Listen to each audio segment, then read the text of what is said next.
Robert here. I got Ian with me, and Bianca shouldn't be too far behind. So, how you all doing? So, Doing well yeah, tonight. How are you? yeah, not too bad. This is just gonna be a casual shoot the shit stream, just talking random stuff.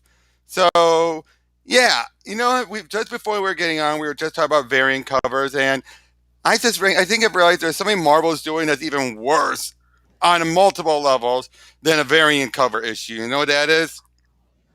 What? What I said, what's worse than a variant cover issue, and that's wasting the talents of Alex Ross just so they can cover their asses on how poorly received most of the books he's doing the stuff for are. What? I only buy one Marvel. Ta-Nehisi's coats, Captain America. You have Oh, now, you have a lot of Iron Man. Basically, so much of the Marvel books. But let's be honest, it's a case where it's salvaging the sales on those books because people are not buying them for the interior; they're buying it for the Alex Ross covers. But it's also diminished the specialness of his covers. I mean, so I barely read Marvel, so I don't really know a lot of what's going on. I did actually read Iron Man. Now I will admit this the Well, it's current both storyline, the current one.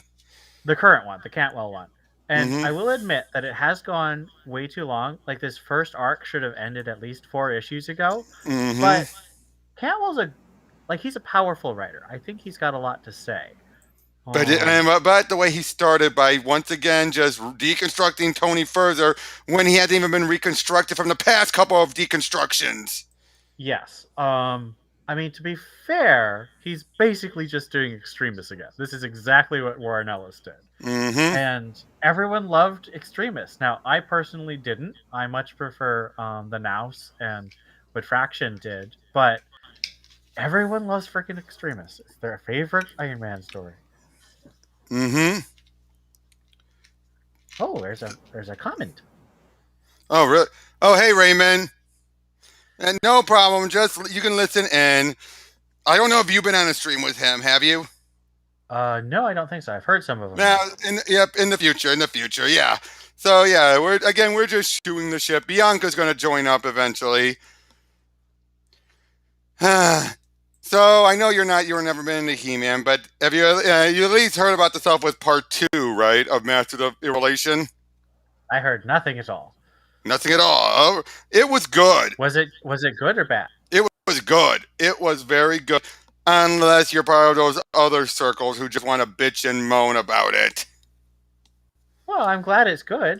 Um, I mean, in fact, especially since I've realized now, here's an epiphany I had, and I'm gonna bring up when Bianca gets involved, gets on. I realized most of the people's hatred for it has nothing to do with oh oh oh, yeah, I it's first remember string. now. Yeah, him. You're right. But as I was saying, the big you came on later, I think, near the end of the stream. But anyway, I think the reason why so many people are bashing it is more because Kevin Smith called out Clownfish. I don't think it had anything to do with the quality. It's because he had the gall to call him out, and so they have to keep on holding on to saying everything they reported on was right. Everything was right. Even though it's been proven more times than not to be wrong, they have to keep on then twisting, saying, well, okay, technically it's right in this way, but all right, but it's like, but you were saying for the past year it was this specific thing. Now that it comes out, now you're twisting it so you could be right. Ah. Don't you hate how this is what has become? No one can admit they're wrong, so they have to just triple down, even when it makes themselves look like idiots.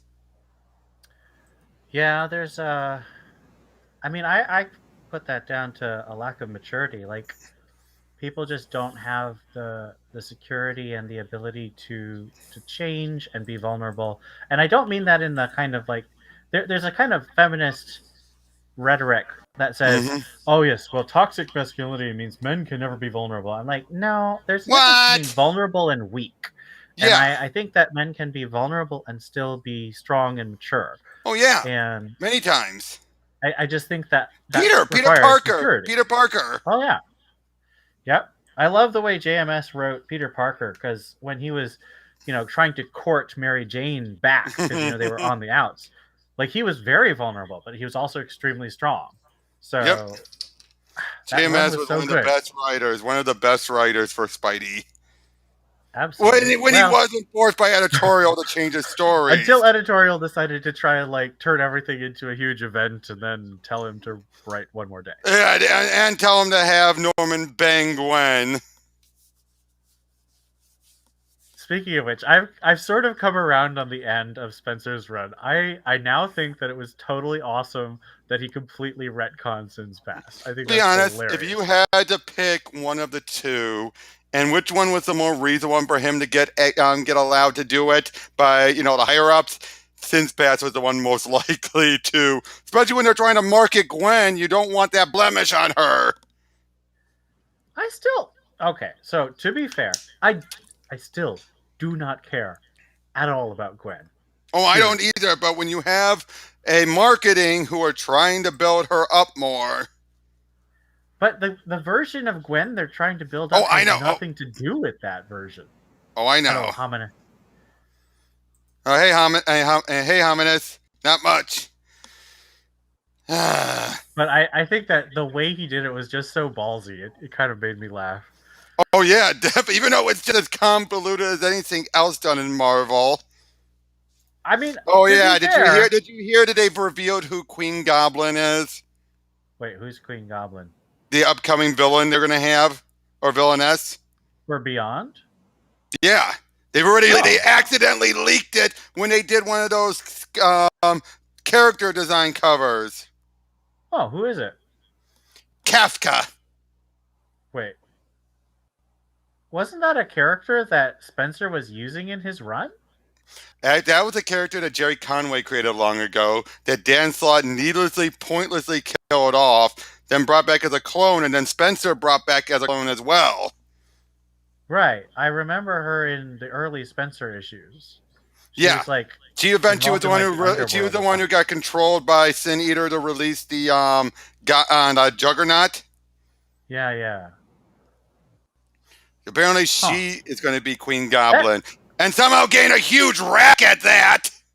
that doesn't seem very interesting to me. Well, I agree. Well, I But agreed, I but I will say I I don't have any connection to Ben Riley, and I am not caring about Ben's storyline. I'm mostly keeping up with Spider-Man Beyond because I want to know what's happening to Peter and Mary Jane.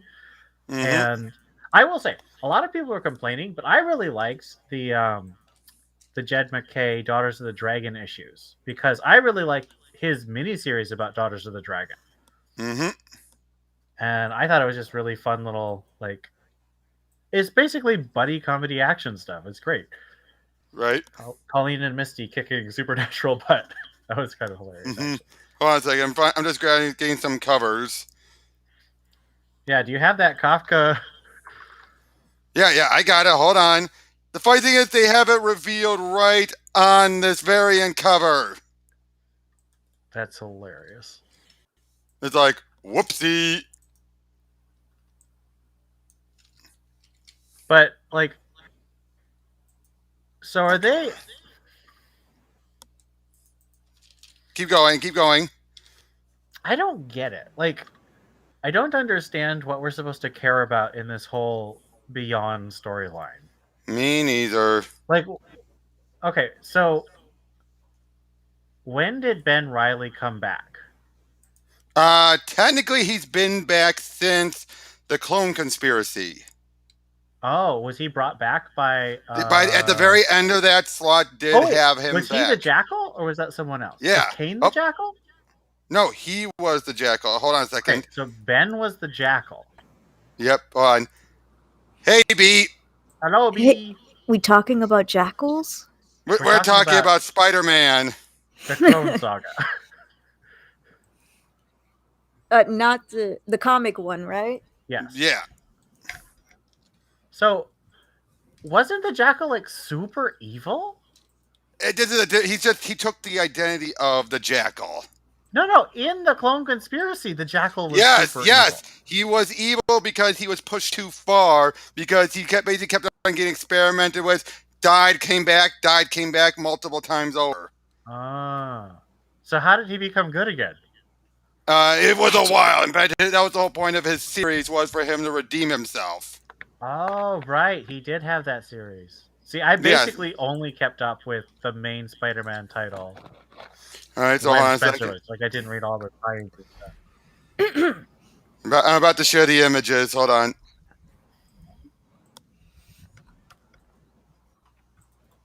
So what's been Good. going on with you, B? How many? You can come on in. Just give me a moment, all right? I just want to show this off. Doing well. Celebrated my birthday early, like twice. Nice. You see? Is this the Jackal? No, this is the Goblin Queen Goblin.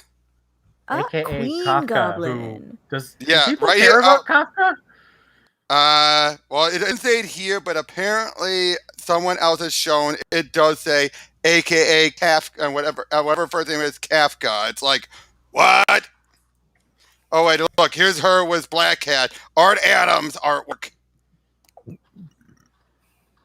I love Art Adams, don't you? He's pretty cool. I've liked a lot of his covers for Beyond so far. Yeah, hey, he does some great women. Oh, and I'm here. I'm on Bling Cool. Let me just find.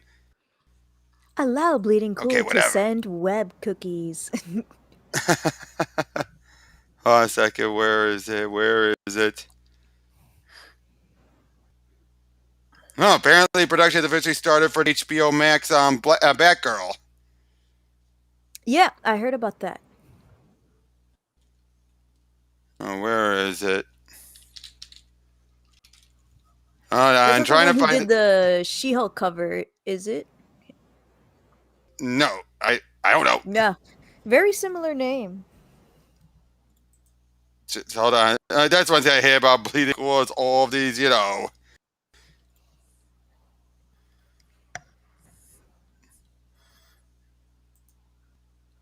Come on.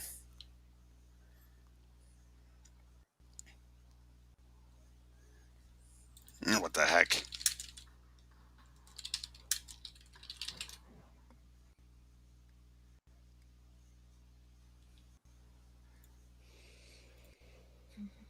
Oh, never mind. We'll talk about it later. Sorry about that. Sorry for wasting your time on that. Oh yeah, but how many is Ben Riley is alive? He's been alive for quite a while.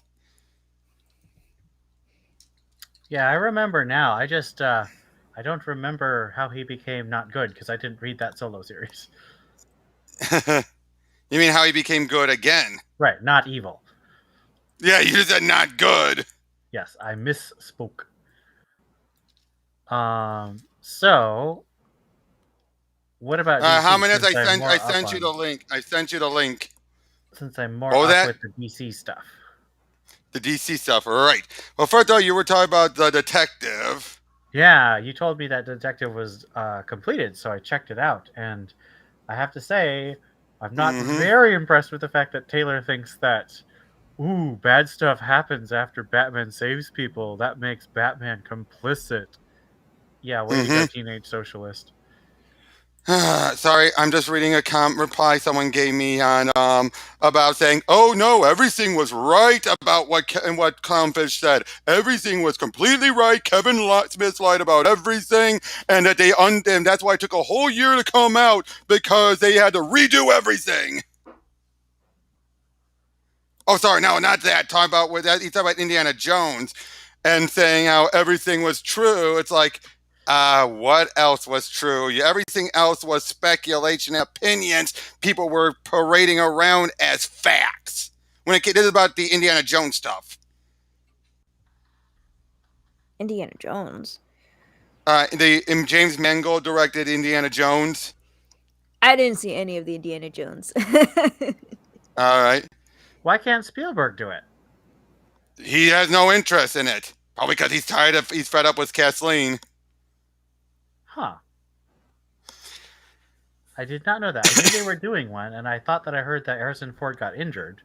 Oh no, he did, but James Mangold is the one writing and directing it.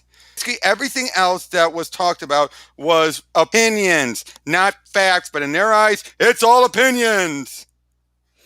Is your Wi-Fi going haywire, Robert? I had some other stuff going on. I just stopped, got it straightened out. Why? Because I can hear you, Lagging? but your face is lagging. Oh, Your that face happens is like sometimes. 2 seconds away. That happens sometimes. Although that could be your end. Oh, Ian, how do I can- look?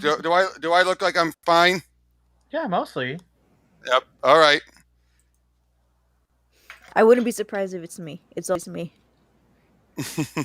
But yeah, though, we were talking about it earlier. I told you offline, Bianca, my little realization about why the certain people in the community are dumping on He-Man more than just simply they don't like it. Yeah, I'm just talking to Samuel about that. I just saw his review, I guess. Hominus just joined us. Cool. Hey, Hominus. Hello. How's it going? Robert? Good. Hey. How you doing? We were just about to talk about the Masters of the Universe and my little epiphany I had. I don't know if you overheard me saying it earlier. I think a lot of the reason why people are dumping on it, it's less to do with that they don't like it and more to do with the fact that how dare Kevin Smith call out Clownfish? Because why else would they be gripping on to everything, still saying Clownfish was right, when they've been proven wrong?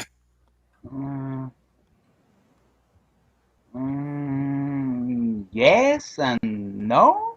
I mean, kind of. Think about it. How much Kind of was the right? middle. How much of it was right from their original stuff? And all Kevin simply said at the beginning was, hey, if I would have loved to put that stuff in, but we're locked in. And basically said most of that stuff was wrong. That's all Kevin said initially, but they took so much offense to it. Yeah, it's true.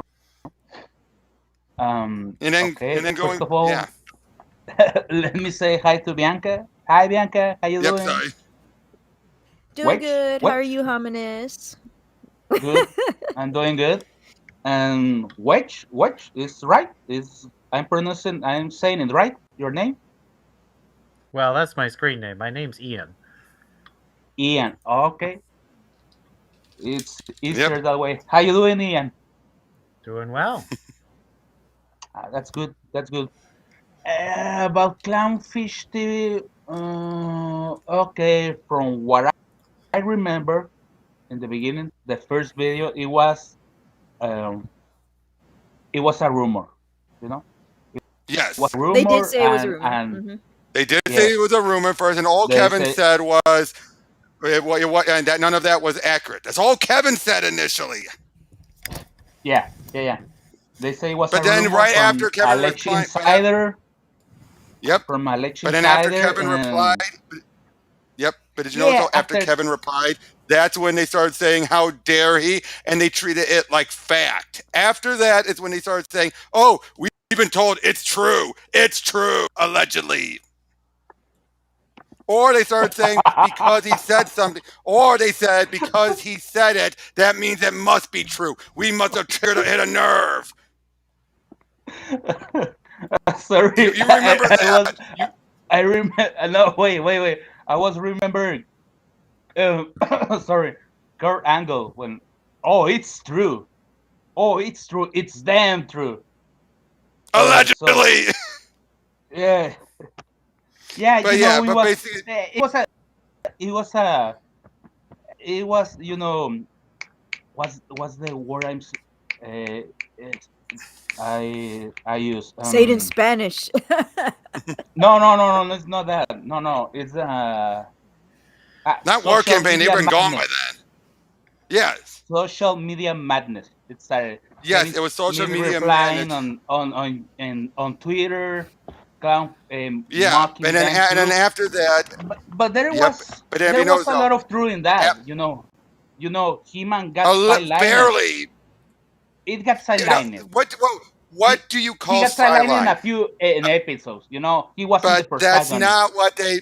But that's not what they defined as sideline. Throughout that whole year, they made it very clear what each thing meant. Sideline meaning, hey, you're better than me. Go right ahead, because that's what it said. It said she's better than him, so he just steps aside. They said step aside. They didn't even say sideline. They said step aside. Then they said Tila would have a Yeah, girlfriend. it is. Tila would gain the power. She would become the new He-Man. Yeah, it was alleged rumor. I remember. Yeah, that's Actually, how they phrased it. I They start phrased it reading. all as that. I And was then, reading. You know. sorry. When I get going, I Oh, don't rant. worry, I'm don't worry, sorry. don't worry. I know, I know. I have seen your Yeah, conversation. but I We was, need to talk but then Kingpin, after, yeah, but then but we're not for going later, for there. later. We're gonna talk Kingpin for Yeah, later. But you know, yeah, but it go ahead. happens. It's always the same. It happens the same thing. It starts with a rumor, then They they treat it just like start. fact, like anything that Doomcock says. I'm sorry, I stopped believing Doomcock long ago, and anyone who brings him up as fact Yeah, I don't is watch full of Doomcock. shit. No, I don't watch Now, Doomcock. Ian, you know about who Doomcock Uh, is, right? I That feel YouTuber with like the I mask on do, always. but someone who I, calls himself Doomcock, I just can't take seriously. Bianca, you know who he is, right? Yeah. yeah, Yeah, I I'm just want to like make sure. But Doomcock, Downcock. I mean, whatever. Yeah, Overlord DVD, Overlord you DVD. you cannot take seriously those kind of names. Yeah, but I'm just saying though. But then Overlord. but then remember Who's this your though. dad? Who's that? Right, right. But as I was saying, Okay, leading okay. up to the release, they were treating it all like it was fact. Everything was fact. And then as soon as they came out, they started rewriting everything. They started saying, whoa, we didn't say it was going to be lesbians. They were just two girls. Or, oh, we didn't say he was going to step aside. Dying is the same as sidelining. Things like Yeah. that. They changed everything. They redefined everything after it released. Beforehand, they were so concrete saying, this is exactly what's going to happen. And then but once they started tweaking it, they started saying, oh, it was always like this. No, it wasn't. Quit lying. Admit you were wrong. Never. That's beta ink. I was still talking to Exactly. somebody about so there was somebody you know Riot Kitty, right? Yep. Oh, by the way, Raymond just said, yep. Hey, Hi, Raymond. Bianca. Hi. He's a bit busy, so he can't be joining us, unfortunately. Oh. He's at work. So they were saying they were talking to me and we had a bit of a disagreement, which is fine. And Mm-hmm. they were saying, you know, why would I want to see a story where the characters are double or triple killed? And I'm like, who died 2 and 3 times? There was only a few characters, and they only died once, and mostly were brought back. There was only two that are like permanently dead, and that's Clamp Champ and Fisto. But Yeah, since but even then, their spirits are sent to Subternia, and we already know technically you could bring them back if you want to. Damn, yeah, they and kill I think Machete in the. season Go Sorry. ahead. No, sorry, Bianca. Go ahead, please. sorry. But since He-Man now has the power and evil Lin took out Perturnia? Praeternia. Eternia. Yeah. Praeternia, uh obviously For now. He-Man should have the power to bring it all back, which is what I think they'll probably do in season 2 as maybe not a main plot line, maybe a subplot line. I'm not sure. The main plot line might be the whole Hordak thing. Maybe. But either way, but what else did they say though? Well, I asked them Who else died? yeah, I was asking them who was double or triple killed. Would you mean like one character died multiple times, or do you mean multiple characters dying? But they never responded to me, so I'm like, okay, I guess that's that.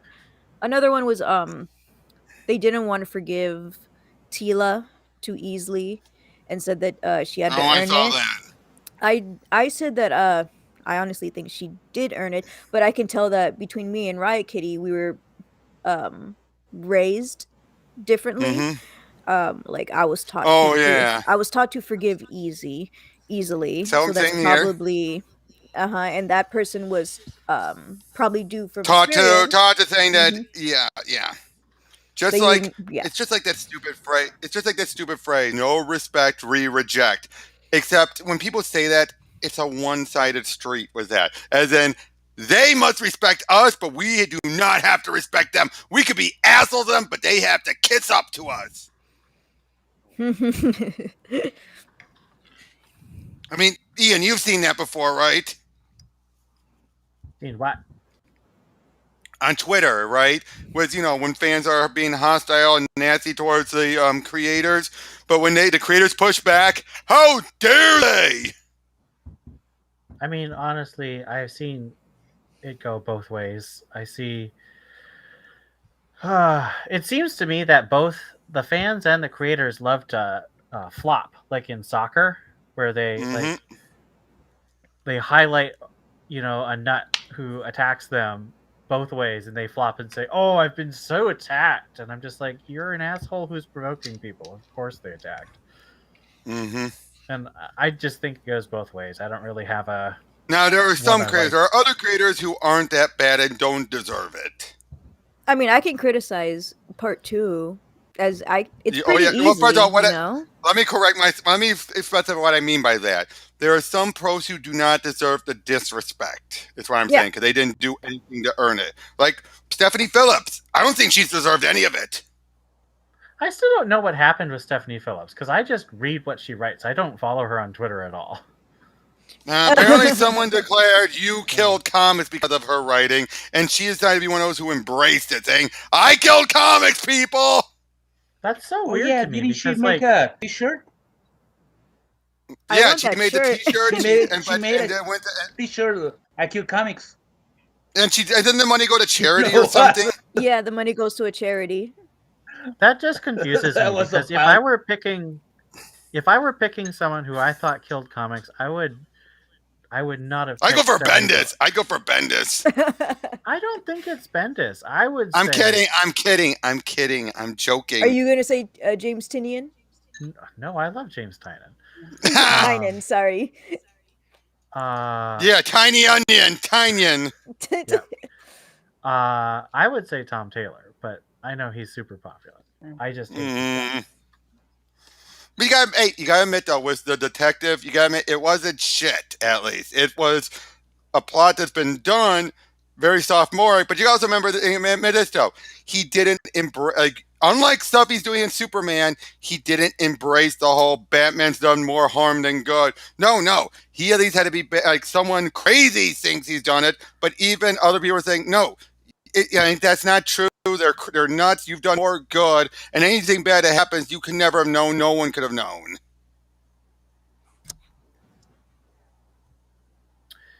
Trying to get me to say something positive about Tom Taylor is like pulling teeth. You're just not going to get me to do it. Okay, you can't deny that though. You can't deny that he could have embraced and just have it be all about saying equilibrium is right, Batman is wrong. I don't think he presented Batman's side of the case fairly or intelligently. All right. Another pro that didn't deserve hate. The Superman writer. Philip Kennedy Johnson. Philip Kennedy Johnson. Yeah. Was that his True, name? I can. Oh yeah. He definitely does not deserve the hate of them saying like he is going to kill off Superman, all that stuff. But I'm like, no. I mean, okay, given what happened in the recent issue, I think it appears he's done it, but he's not actually doing it. So I was on a CG channel, to try and get a hold of Chuck Dixon. I was literally stalking him for a few days because I'm like, okay, listen, we need your second comic out Until now. I gave you the email. Yeah. You can just email him. He puts his email out there. It Yeah, was I know, the lack I know. of communication that was the problem. They've been contacting him since they got the publishing company were contacting him since probably like January, February, and just haven't gotten a response back. So I've been spamming the guy. Good thing too, because we're obviously not ahead of schedule because it was supposed to be released in October. But it's coming along, and I'm very happy about that because I want number 2. But on the CG channel, they were talking about Superman and his death, and then me and a couple of other people were saying, no, he's not gonna die.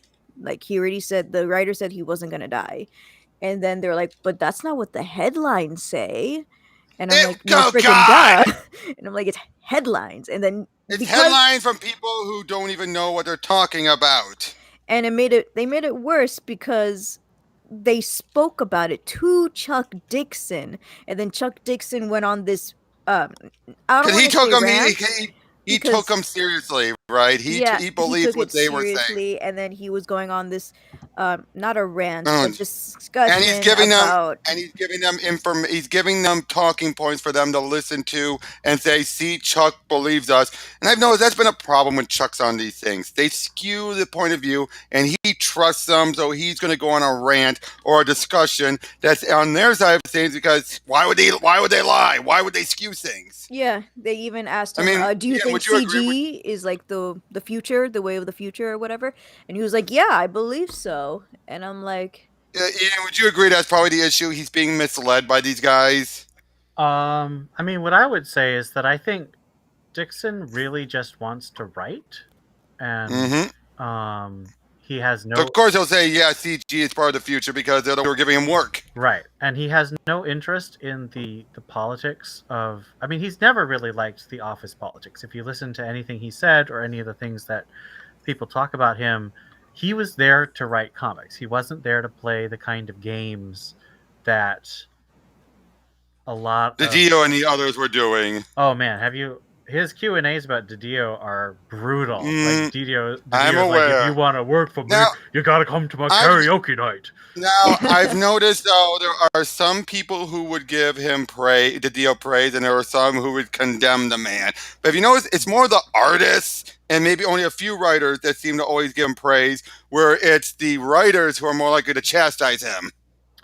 I think Didio. So have you noticed that? You know, Ethan, Aaron, I think Jimmy. That's mostly also a writer too.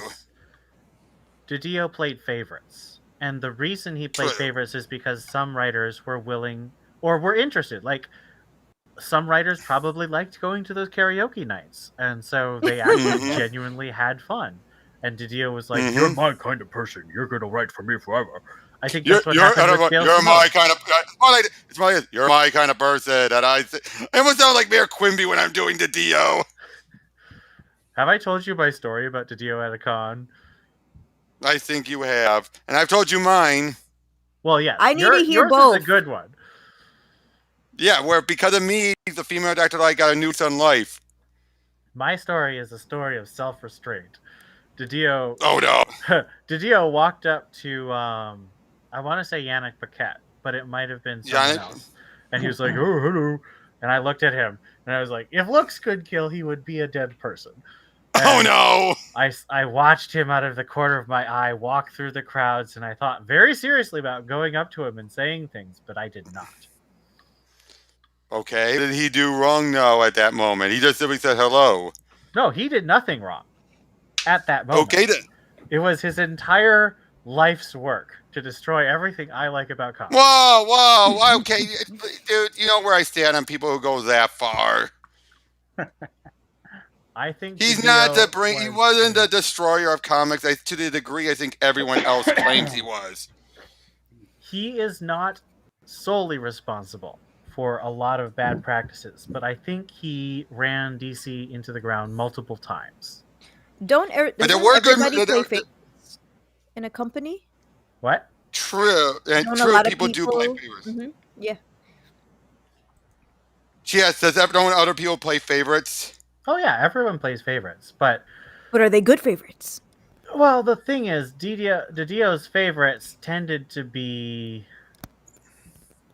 You could always really tell, and he would have really bad reasons for icing So I out want to other kill people. Oh, yeah. Nightwing because. Because he felt that he should not have. Like, he is not a fan of legacies at all, which is funny because Well, that's not under entirely Jeff true. He thought super sums were the bomb. Unfortunately, he didn't promote it much. Well, he thought Bendis was more bomby. Oh yeah. And that I think honestly is because Didio was just so immature about trying to stick it to Marvel, and I don't understand why. Like I know. I don't Now care I still about say most of between what him. Bendis did, but Mm-hmm. I don't think he was worth $1,000 a page. Like, and when they let Bendis write 4 comics a month, that's let's see, 4 times 20 is 80 Oh shit! $80,000 a month for Bendis. And how many of those? And that was even the ones he was co-writing, like And Naomi, he was not selling $80,000 of merch a month. because the deal misread the room so badly. If he had gotten Bendis years ago, there would have been another story. But he got a burned out Bendis. Well, he literally got a Bendis who almost died. And, yeah. And I don't say that as a mean thing. I mean, Bendis just. Oh no, it's a literal thing. He almost died. And I think that he's worked hard. I'm not saying Bendis is lazy. He spread himself too thin.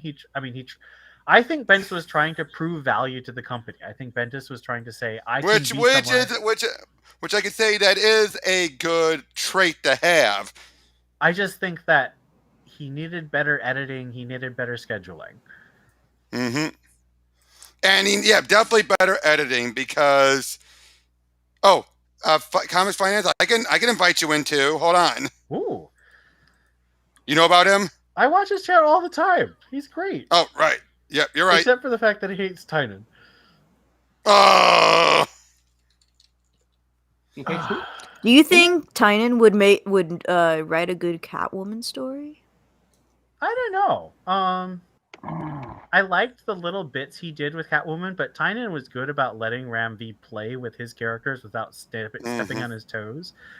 So I don't know.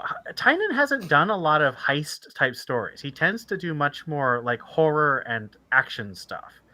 He does do a lot and I think, of horror. Yeah, like the Department of Truth. Well, yeah, but I would say Joker is really a horror detective story. Like, it's really great. But you need to be able to do a really complex heist book to do Catwoman well, I think. And Ram V obviously could, and Genevieve Valentine could, and obviously Brubaker could. Hey, Mel, I just emailed you the link. Just jump in. Mel, that was his name. I know it started with an M. Now, oh geez, when I say here Melvin and we're talking Batman, you know what comes to mind? Do you remember Nostalgia Critic? Oh man, I'm blanking. Melvin, brother of the Joker. No. Yep, I remember that. It's like, good God, that was one of the most annoying things. Wait. The Joker had a brother? No, it's a joke. It's a joke. Oh, okay. Hey, Mel. Oh, wow, I'm in there. Okay. Hello. Hey. Hi. This is Miller #1, by the way, Comics and Friends. Oh, nice. Nice. Yep. I would say I don't actually dislike Tiny. I actually think he's a really good writer. Like, I've tried to say it a bunch of times. I've been calling him Secret Agent Man because of, like, from my finance background, there's a concept called agency that everybody has in their head, this idea of what I can do if I were doing something else while I'm working. Mm-hmm. So it's like, if you have, like, if you're let's just say you're working, like, what would be like a decent middle class type job that you'd have, like, as a stereotype, like your stereotype middle. Yeah, like, say you're a secretary, but your YouTube channel that you're making is getting like 2 million views a month. I wish. Like, let's just say that's the case, though. Yes. Now, let's just say you were a secretary and it was like in this really good high-end place. At some point, if let's just say it goes from 2 million to 3 million, what do you think is going to happen while you're working as a secretary? Well, obviously, what do you think is going to happen to your quality as a secretary? You're going to spend all your time thinking about that and not about being a secretary. Right. And what happens when it goes to like say 10 million views a month or 20 million views a month? Yeah. Now you see my criticism of Tiny. Yeah. Well, look at Ethan. That's exactly what happened to Ethan. Yes, because he was supposed to be drawing comics. And now he's so far behind Rainbow Brute, which I should point out, the campaign started in December of last year, was supposed to come out December of this year. Oh, and he hadn't even finished Cyberfrog yet. He keeps on saying more pages are being added. Less time on Twitter. Did anyone back the Airboy campaign 2 years how about, ago? No. Oh, wow. No. How about this one? I did, George R.R. Martin. Kind of mad. That is George the R.R. pinnacle of agency. I can accept when when the show was going, him being a bit with that to a degree, but after the show ended, he should have been recharged and ready to go. The problem with that is, even if the book sold gangbusters, he can still make like 10, 20 times as much doing just stuff by being George R.R. Martin. There is no incentive for him to finish the books. Absolutely not. That same thing happened with Stephen King with the Dark Tower series. Yeah. Until he finally Stephen finished King it. did finish it. He did finish it. Like, he had to get hit by a car, and then he decided, you know what, let me finish this thing. But he basically said, like, I could die before I finish it, and no one's gonna like it. Yeah, and then you had Robert Jordan, who had like all kinds of he had health issues, and he also had other things going on. What else did Robert Jordan do besides write 1,000-page books? Oh, I'm gonna be quiet because it's late at night and there are other people in the house. Oh, sorry. Yeah, but yeah, just agency wise. So like just agency wise, like it's it's gonna be a thing that keeps coming up. Like, if they get other things going on at once, they're gonna get distracted. What's up with that? Oh, wait. What was what? What's up with Ian Skyver? Sorry. What about with Ethan Van Skyver? Sorry. Yep. Yeah, that's what you said. Less time on Twitter. Yeah, less time on Twitter, less time doing his streams. Yeah, less time on his streams. He could get all of his books done, but he knows he has most of his supporters are whales. He knows most of his supporters are whales who are going to back him and throw all this type of money at him no matter what he does. Rainbow Brute proved while he won't ever reach 1 billion again, he will come close to 500,000 again. 1 million, I mean. He won't reach 1 million again. Well, Comics and Finance has made the very cogent point that both DC and Marvels are also relying solely on whales. Yeah. Oh, that is very much true. But I do think, though, when you have more books coming out and everything, that could still be made up with even less on the whales. But when you have a crowdfunded stuff, which is for one book and it's based entirely on whales, and you take most of your good, honest people for granted, it's going to bite, I think, Ethan in the butt a lot sooner than it will DC and Marvel. Oh, the Substack is going to be what bites people. I am worried about Substack. I think it's going to collapse. How long do you think it's probably last? A year. I give it a year. I think that's probably about right. Well, I mean, people forget the cross-gen thing happened. I don't. The early 2000s. Because I listened to Chuck Dixon's YouTube channel. Sure. So, and also, I read Al Cazador. That was a really good comic. Oh, there were a lot of good comics that aren't from the big two. The problem is you have to find them. Like I found it in like a discount grocery store. Yeah, there are just a lot of good comics in any given year. Like, I made a comment and then like I said that the story quality now is like it was back in like the 60s, 70s. And then Forced Adversity said like, oh, so you don't like comics, you made this stupid vague comment. And I'm like, that didn't make any sense. Okay, Forced Adversity makes good points when he calls some people out, but he makes bad points too. He makes mostly bad points. But when he does call out certain people, he makes good points there.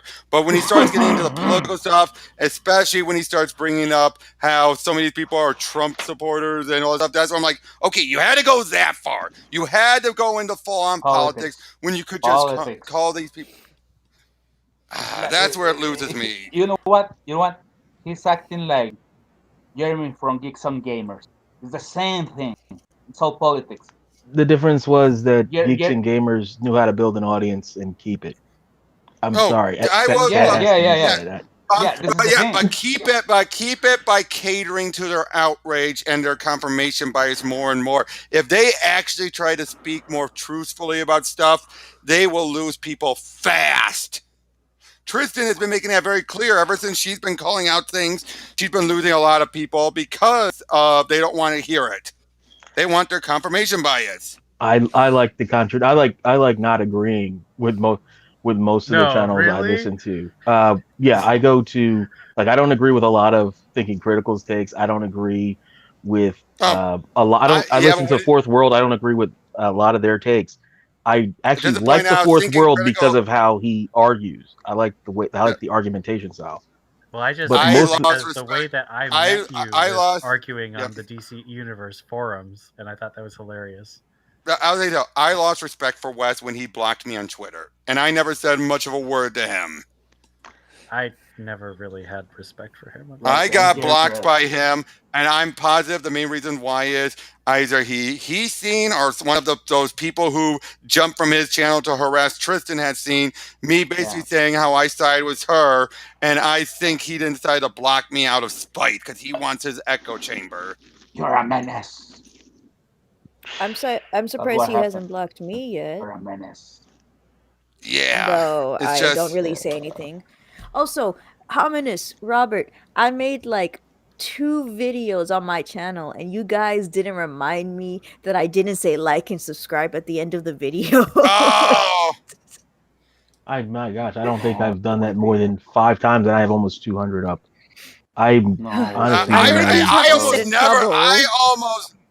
I almost never say it. Like this is like something like I was not even a YouTube person until this bloody lockdown, and other than a couple things, I am basically going like when this lockdown is over, I don't think anyone is putting out nearly this much content as they are right now because the lockdown is so god, it's awful. I'm sorry, it's late at night. Boy. I hate the Omicron. Oh god, the Omicron. No, don't get me started on that. personality Let's not talk about that shit. Let's what? not. Yeah, I'm not. No, it's not even a variant, political thing. the new variant is what he's talking. It's nothing political. It's just this is just going to be a pain for the next few months. But it's also going to. I think it's starting to bite. I think it's starting to bite the politicians in the ass. I think every time they're claiming there's a new variant, I think less and less people are believing it. I mean, Well, France is on because fire again. For God's sake, they're rioting all over the place. Wait, where? There What? were riots in France. I think it's going to get worse when they start locking down. There's always again. riots in France at this time because people get tired of things in France and they decide that it's burn thing down time. They don't burn. They don't change anything structurally, really. They've Not since the '60s. My godparents were missionaries in France for most of the '90s, and they Thank told you for me your service. there is a riot season in France, and they always do it. That is fucked up. It's all right. I don't mind. I don't have enough for monetization, so it don't matter to me. Is that why you don't on your streams you don't have that little pay button thingy to like give you a Exactly, donation? because I don't have enough views. I have enough subscribers, but I do not have enough overall views to get that. Oh, okay, that makes sense. I think. I don't know. Yeah, the thing about subscribers versus views is always tricky to me because I wish you could. Because they always go by averages. When it comes to the views, it's always the average. Well, I think that you should be paying attention to views, but I wish you could figure out how to better convert subscribers into views. Well, for both of my streams, I had to put both of them 18 plus and older. So they said that it wasn't gonna be seen by other people like under. So that could have been. Yep. Oh, by the way, I don't even know how to set up those things for Optimum anything because I'm like, look, I just want this thing out there. So maybe Yep. if 20 people watch it, I'm fine. So, question: have you guys been keeping up with any of my videos? Because I'm going back with my Godzilla stuff again. I'm not a I didn't know kaiju you guy. Remember? stopped. Oh I yeah, I haven't been able to paused for a watch too while. many videos because I'm trying to study up for some certifications. I gotcha. Hominus, Yeah, what about you? I Did we started lose watching Haman? one of your videos. Is it your sister? The one is with No, you? no, that's not my sister. That's my friend and coworker. Oh. Ominous Yeah, wants to she and beat. I. Yeah, I was starting to Yeah, watch. she and I. She is not my sister. I have no pause. sisters. I You No, have have no brothers. it was I have. sisters? Oh, no, it snap. was just a honest question. I mean, No, no. I I'm not understand. making I anything. understand. I just want. I'm just correct. I'm just clarifying. She's not my sister. She's my friend and coworker. Wait, is there We both Godzilla Oh, joined. videos in a friend and playlist? coworker. That's okay. Yes. Cool. how many? There I must be can what disable almost the list. 40 movies at this point for Godzilla. No, Yeah. not Oh, 40. More like hold on. I do actually have the listed. It's about 30 or so. Oh, okay. Oh gosh, Robert, I have Oh, you didn't but ever know also that. tried about to have you since the ever tried to 50s or interact with 60s, Casually isn't it? Comics? what? Have you ever tried to interact with Casually Comics? No, I've not. Should I? I I don't know know. She's Tristan has. huge. She's huge, Yep, so I don't I'm know. aware. I'm aware of her. Yes. Oh, on a I don't different know how note. far you could get, but she's pretty fun. I Now made I the would say mistake of interacting with Brian Jason Miller from Comic Con, and he basically let me know that no, you don't rep scrape the site. That hurt. What?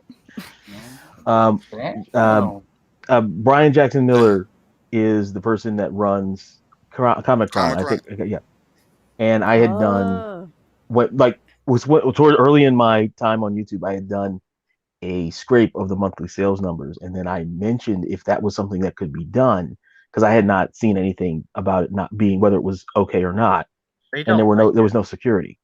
No, I don't. No one Oh. likes it because what happens is you don't count as a view because they can tell it's automated.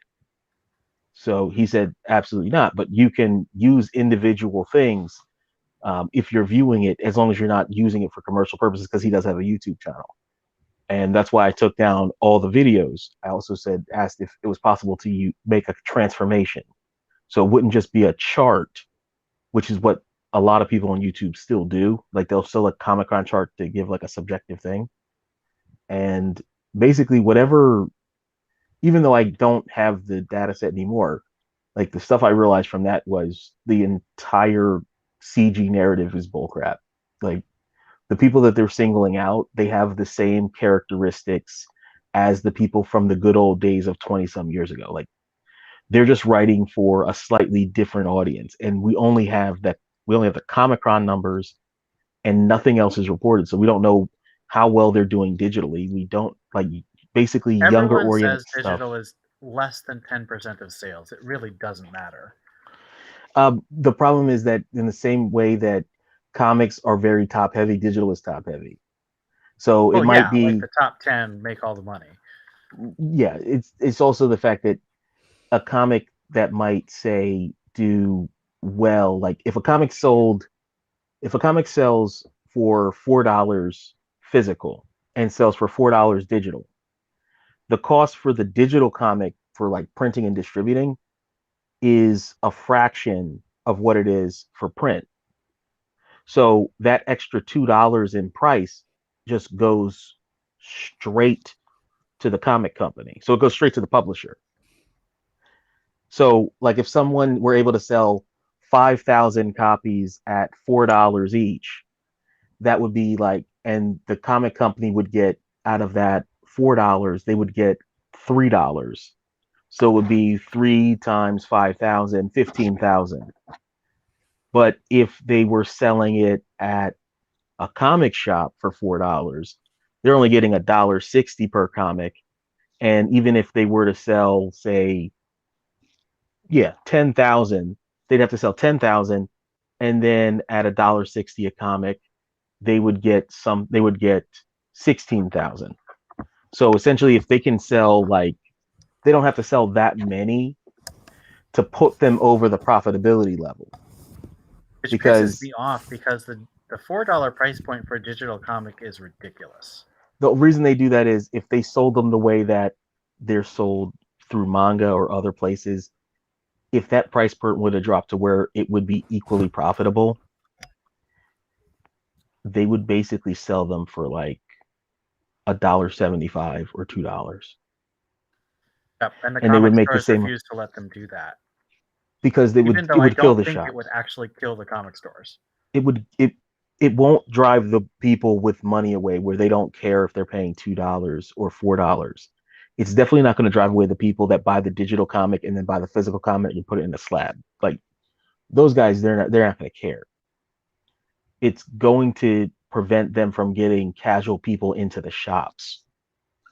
So the casual That's people, another thing that I've really hated. Have you noticed how mass market paperbacks are dying? They're dying from the publisher's end. They refuse to, like, they're still popular. You see the popularity of cheap Kindle books and the cheap self-published print-on-demand stuff, but publishers aren't chasing the mass market audience anymore, and that pisses me off because it means they're giving up on low-income readers, and we need lower-income readers in society.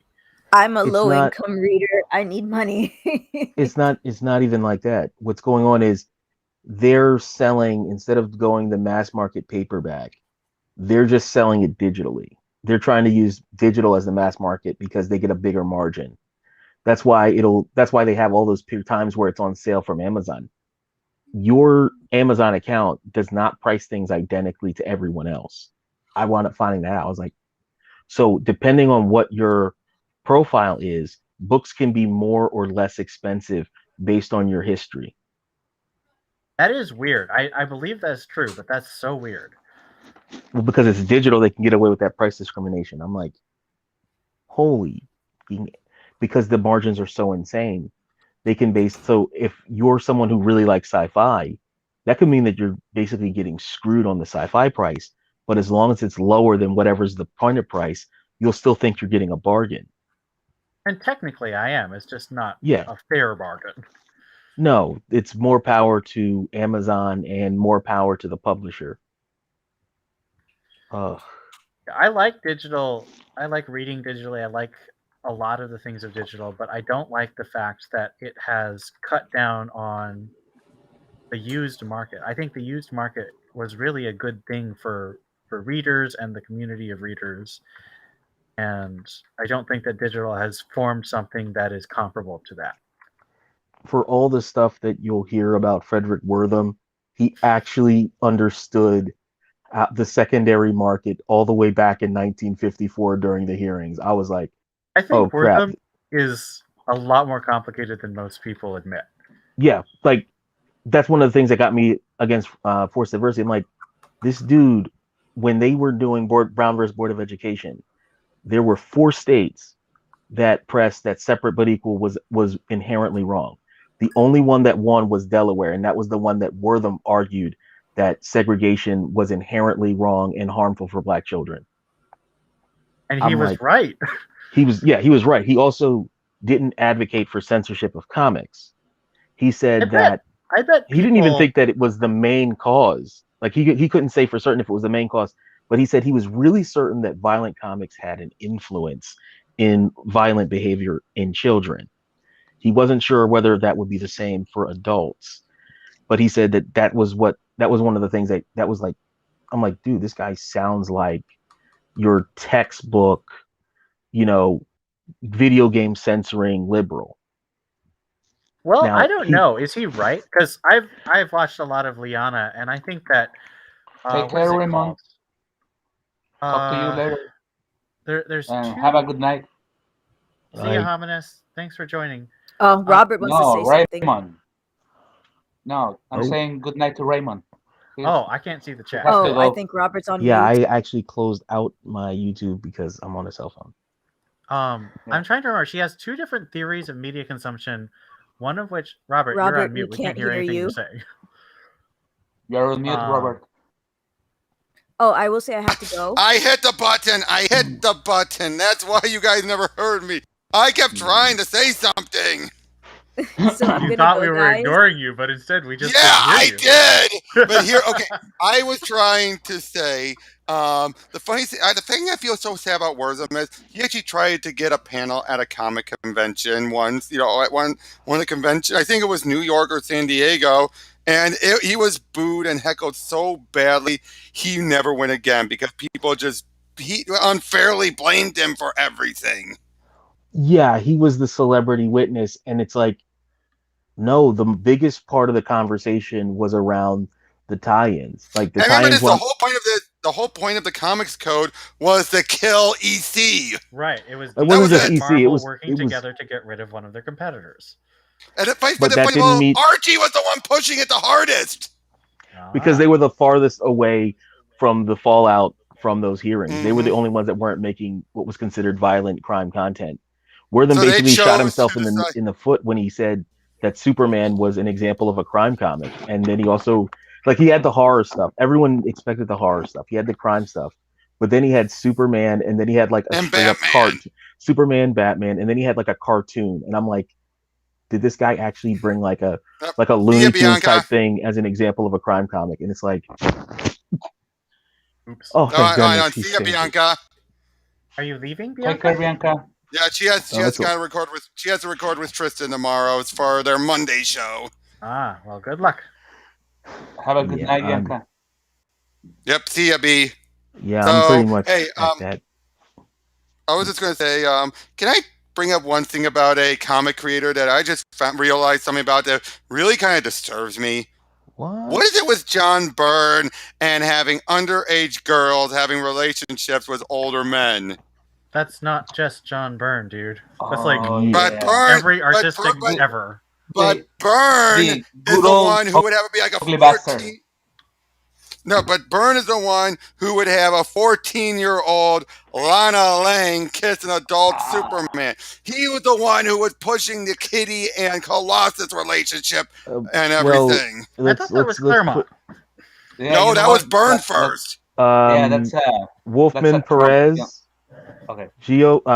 Wolfman Perez, Terra, Deathstroke. I mean, Well, I mean, to that be though fair, was that's played, supposed to be bad. Okay, yeah, okay. that was So played how off old as is she bad. there? 14? And they're 14, and Superman is Superman? gray-haired. Oh yeah, okay. That's Now, granted, that's the in-story reason is because she went to the Legion of Superheroes timeline. She found out I'm never destined to be with Superman. This girl Lois that I just met is destined to be with him. So then says, "Give me a kiss, an adult kiss," and then it's like, "Well, Lana, you're 14. So what? No one's gonna." It's just like basically he's pushing it in, and it's like, really? yeah. You know what? That's all. That's known Apparently, as That's Byrne has had a listening history to. of this with yeah. some other things too. It's like this is something Byrne has done. Who was I just listening to who was pumping John Byrne?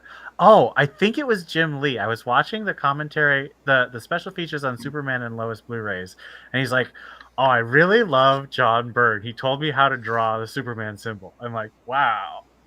Oh yeah, you know how? Two fish going in different Two directions. fish going in other directions, yes. I love that description. But I was amazed Oh. that he actually came out and said, "I love John Byrne." Well, Byrne is a good writer. He's a good artist. There's He nothing is. wrong about that. But he's And he came up with some completely good. hated by most of the industry. But although the fact that Gail still respects him, Really? Gail Simone still respects him. Even after he quit DC in protest, he said, "You just gotta know how to work with the guy." Which she did. She worked with him on both Action Comics for a good year and the Atom, the old new Atom. I know John Byrne was considered pretty brilliant. That's all I can say on it because I was He's also never. conservative, actually, from what I've heard. He is I don't think he's conservative. conservative. I think he's contrarian. I think Okay, you're right, Frank Miller. contrarian. I think Frank Miller is also contrarian. Oh, no, Miller has made it clear he's contrarian. He has openly admitted he's contrarian. Why do people act like contrarian is such a bad thing? I didn't say I'm not that. saying I didn't it's bad. say I'm that. just saying No, it's not but- the same as conservative. Okay, I'm on Yeah, this. it's just sitting. It's like you hear everyone's like, "Oh man, like only the real people on my side." Like, that ever victorious army is just like, you know what? I'm getting out of that because Yeah. there's just too much politics in everything, and it's in everything because of this bloody Yeah. COVID. Hey, Because these, hey, Melvin, oh, sorry, I was gonna say, did you see Tristan's newest video asking if creators are responsible for their fans' actions? yeah, I was leaning towards if you're a contract creator, right? Like if you're a Oh yeah. creative for like Marvel or DC, you're obligated to the editor. You're an agent Hmm. of the editor Oh because they're yeah. really the ones that get you in there.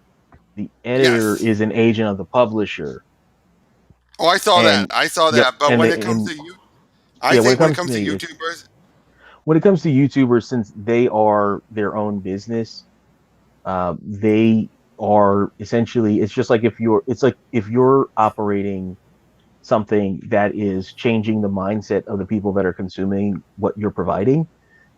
I think it's oh yeah, closer to being a bartender yeah, not a than hot dog vendor like your boy right. Zach would say.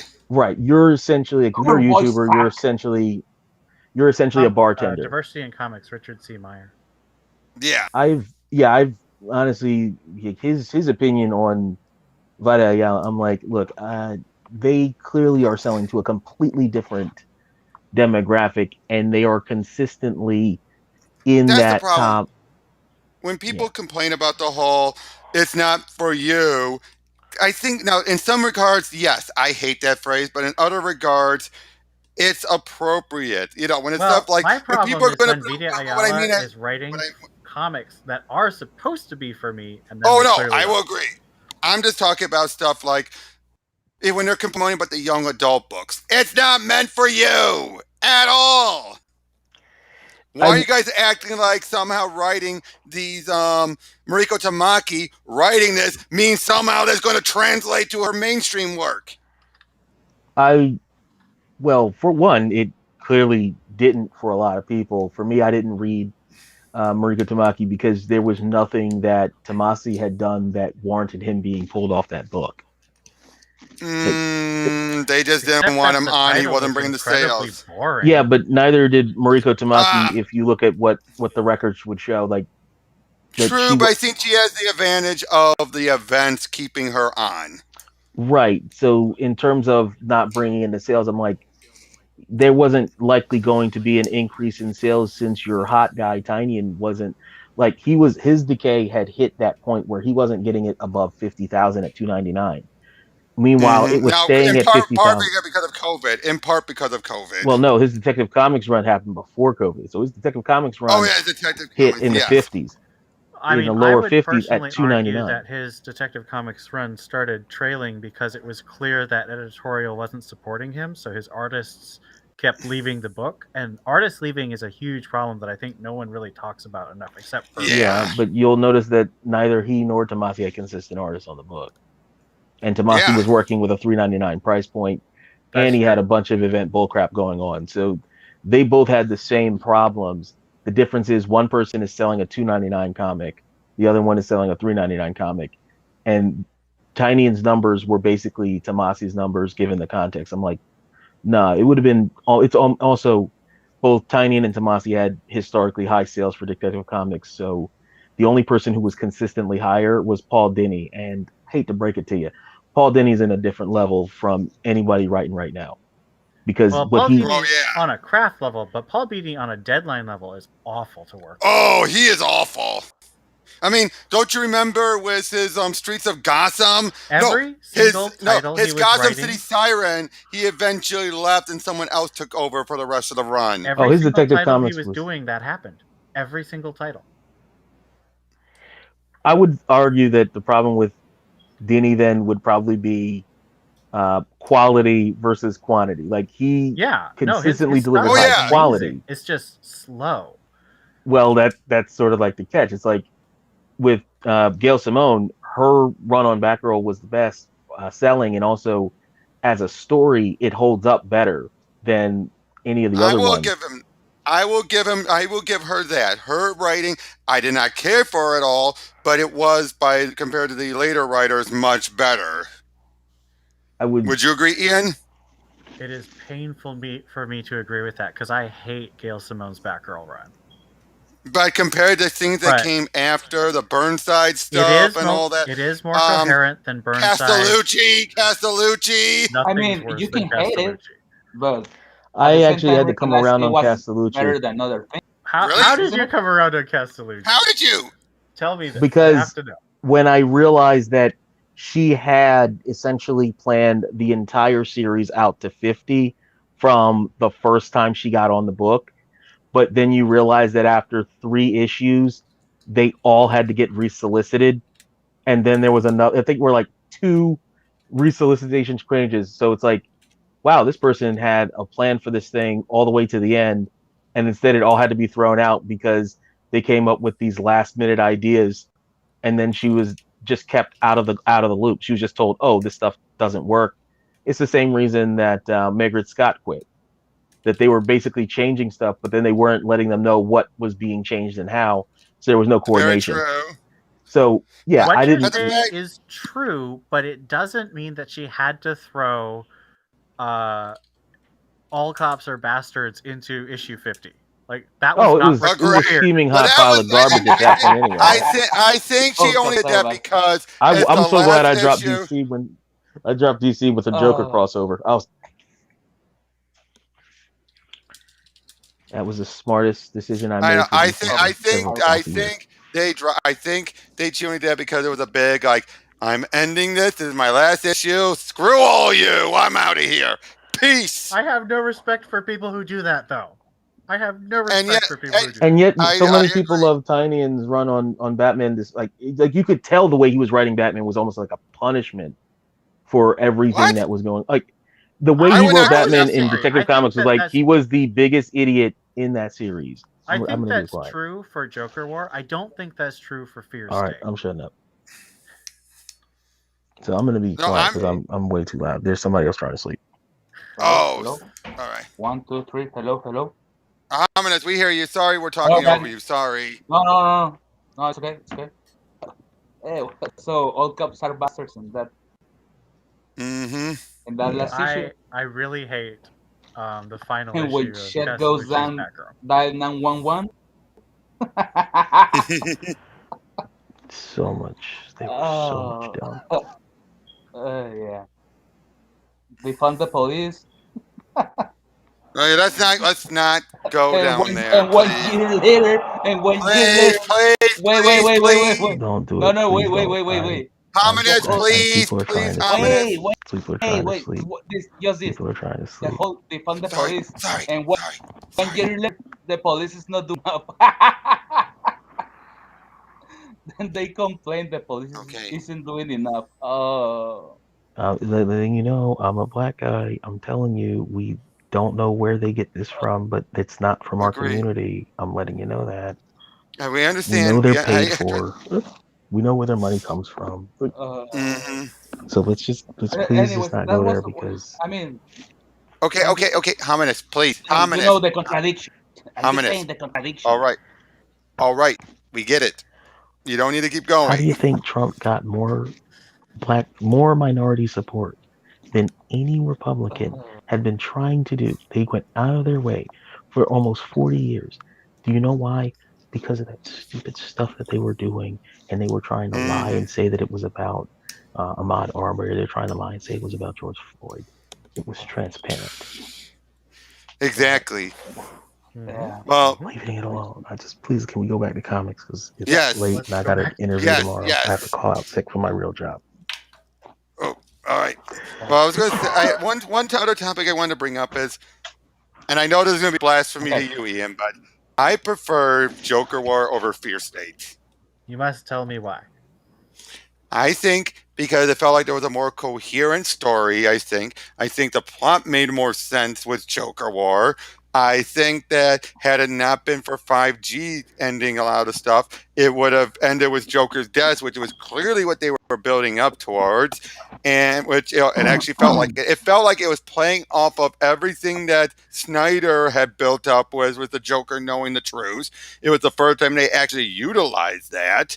And with Fear State, it just felt like, well, we already know what's going to happen in Future State. What if it went a different direction? And Scarecrow did not factor in that much. It was mostly about Peacekeeper. Yeah, Peacekeeper was great. Peacekeeper is just Peacekeeper and the Magistrate is just a rehash of the Bloodhawks from Batman Outlaws. I say he's more like he's what people thought Ghostmaker was going to be.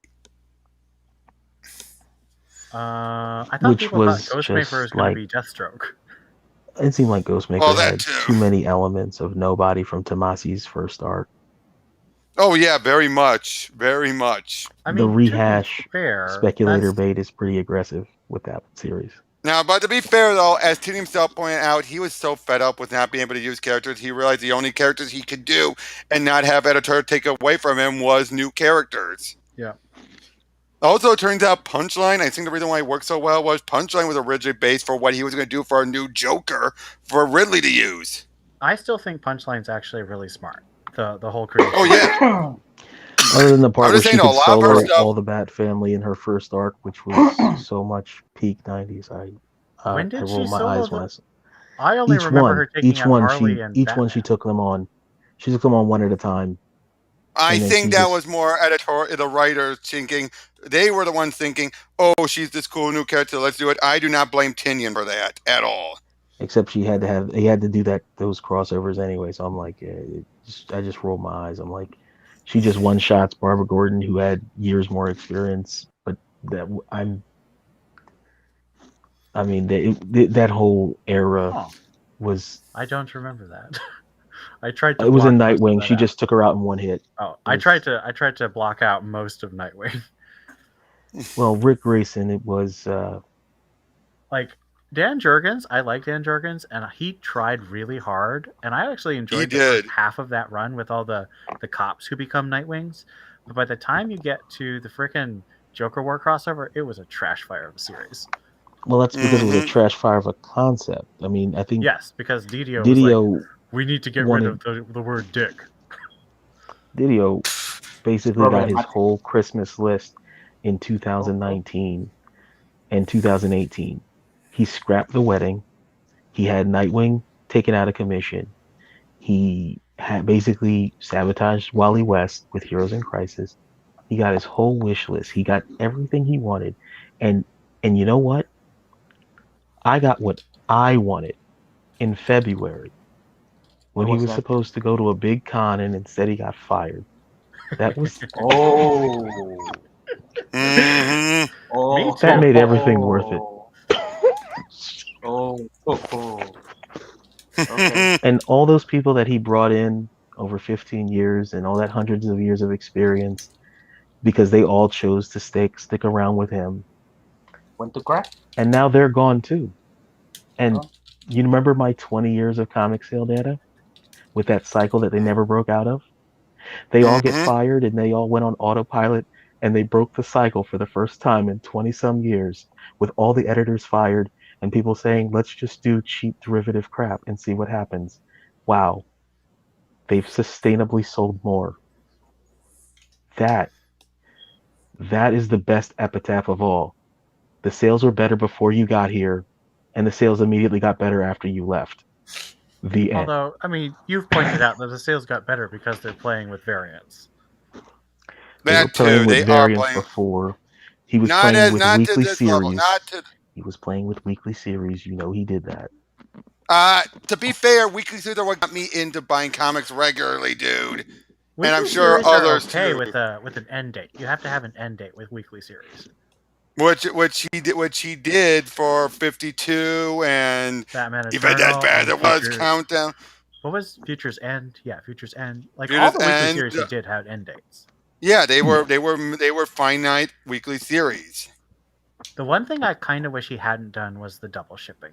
Now I understand. Clearly the market likes double shipping, but I don't like it. And some of the writers do too. What writers like Jeremy? Jeremy. Right. He wants to do double shipping because he wants to get his story out. What Jeremy Adams really wants to do is have multiple titles. Yeah. And I don't blame him. Oh boy, I think he's doing a great job. We can think about what multiple titles. And to be fair, also, I think the Dio. And here's one other thing I would say is I think if the deal had left a lot earlier, I'm positive we would have had someone who would have felt let's copy Marvel more hardcore at doing at replacing them and everything. I do think the deal kept that as much away as possible compared to Marvel. He was still willing to do it, but not to the extent that Marvel was going to do. We're saying let's just get rid of all of them, screw everyone, all the people who complain. They don't know what they want. But So DiDio was the one who was pushing 5G. 5G, yes, I'm he agreeing. Near pushed the New end, he started to 52. break down. New 52 was new version of the characters, but they were still the characters. I would strongly disagree that Superman and Wonder Woman were the characters. Okay, but you know what I mean. It's a new, but hey, you cannot deny that it sold. You cannot deny that. It was a Cannot deny gamble. it, You but I'm can't deny it still was that. a- pissed off about it. Pardon, when New 52 happened, the Bat books were about 40% of sales, and the Green Lantern books were about 20% of sales. By the time we got to year 2, it was like 45. By the time we got to year 2, it was like 45 and like 25. So it was just as tilted after 2 years for those two tent poles. So it's like you can't really say that doing New 52 stopped anything, since those were the only two books that didn't relaunch the characters because they were doing so well. True, very true. Like, I will not deny that. Look, I am not the hugest DiDio defender. I'm probably a bigger defender than the stream, but that's It because there's a doesn't take lot of much stuff. for me.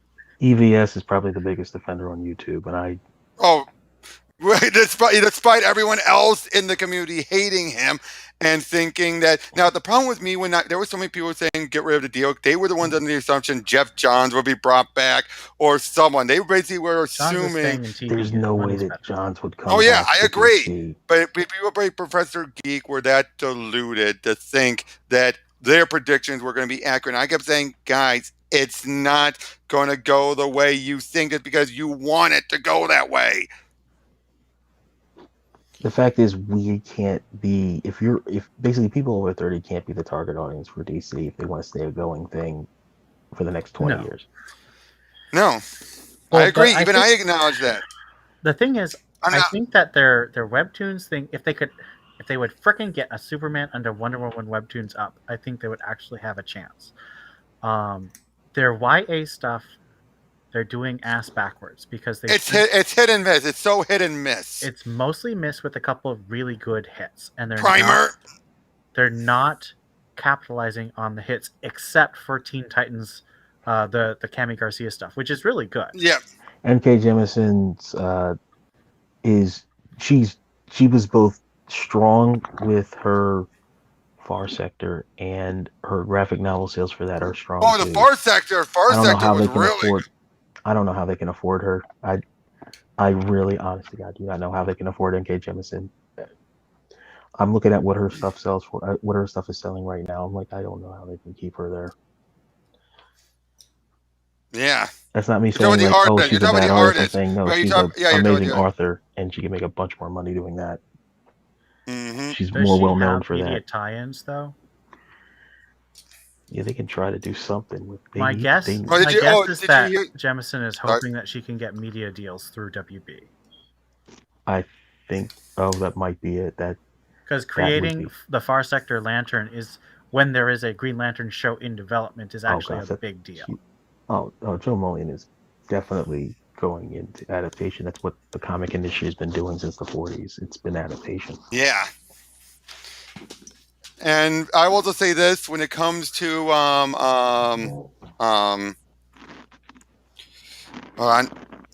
Kami Garcia, her stuff, the Beast Boy and Raven stuff, really good. But I think also there's a built-in love for that ship.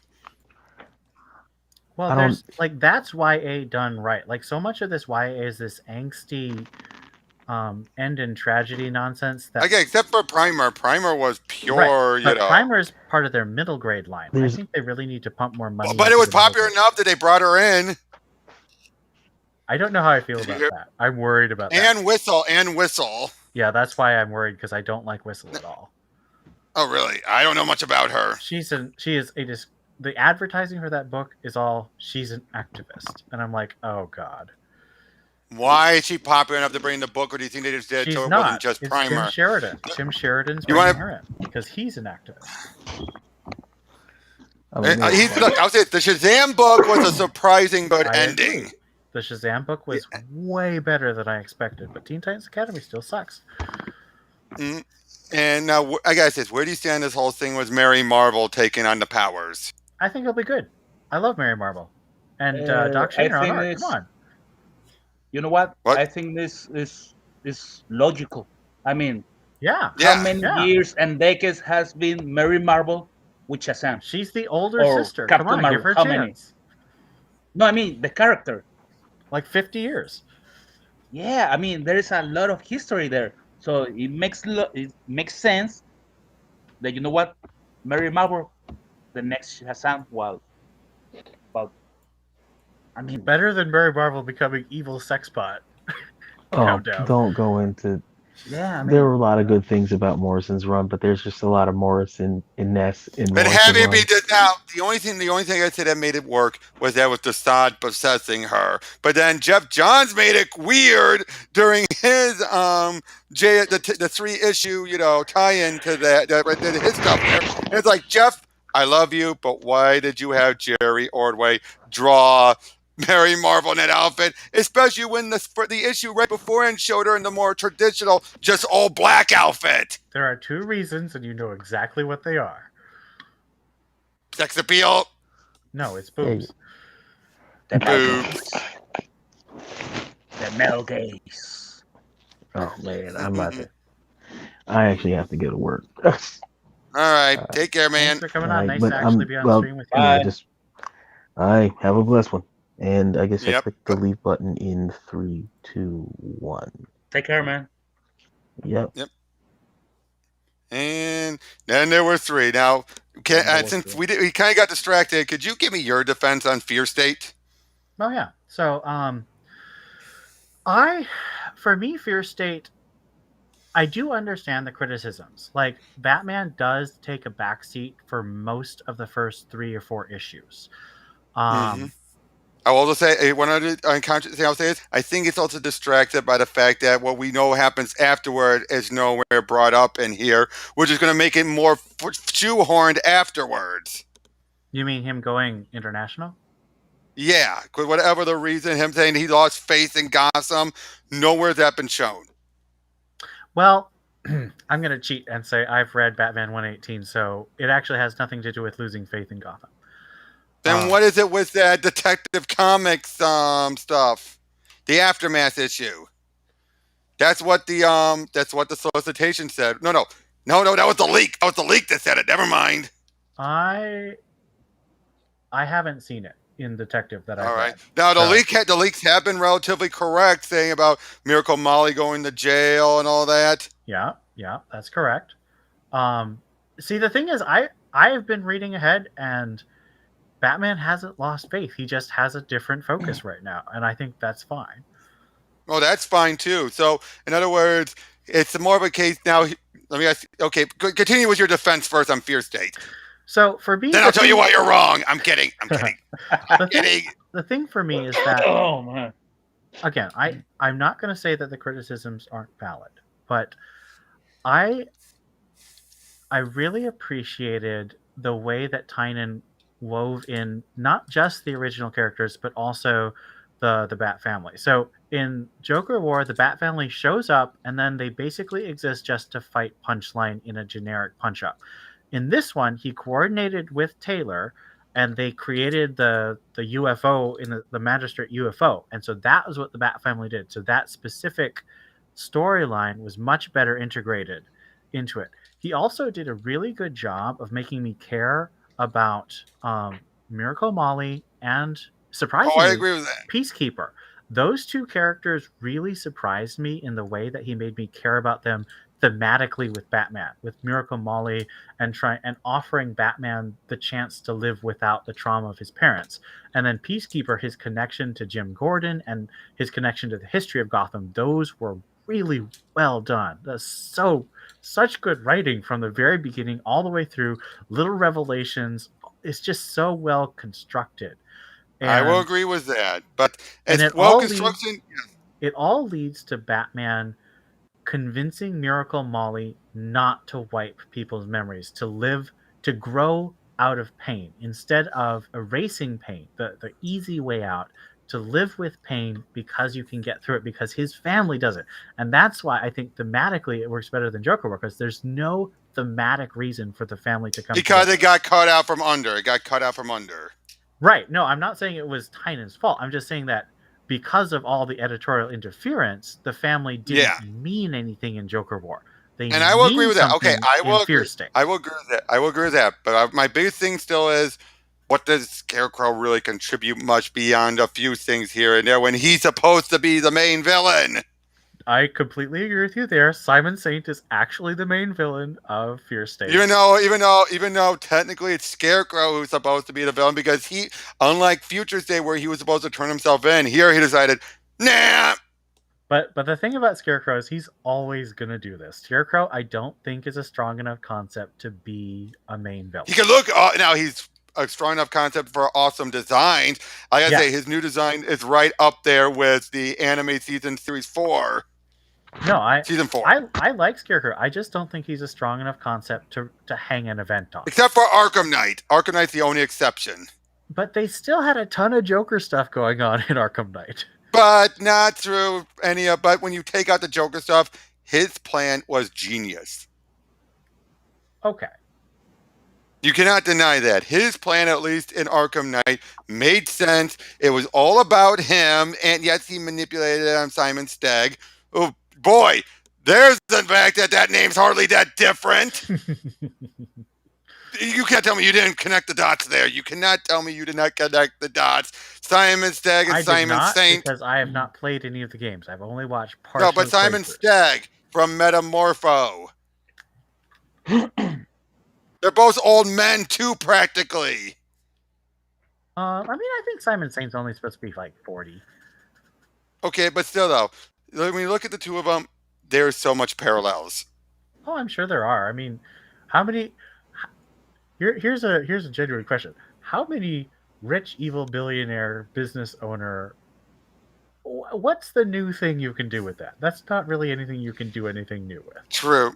Now, I will say this. I do think a lot of the stuff with the mayor was also interesting, and how his explanation of why, it made sense, if you ask me. And now I don't know where they're going to be going at the end.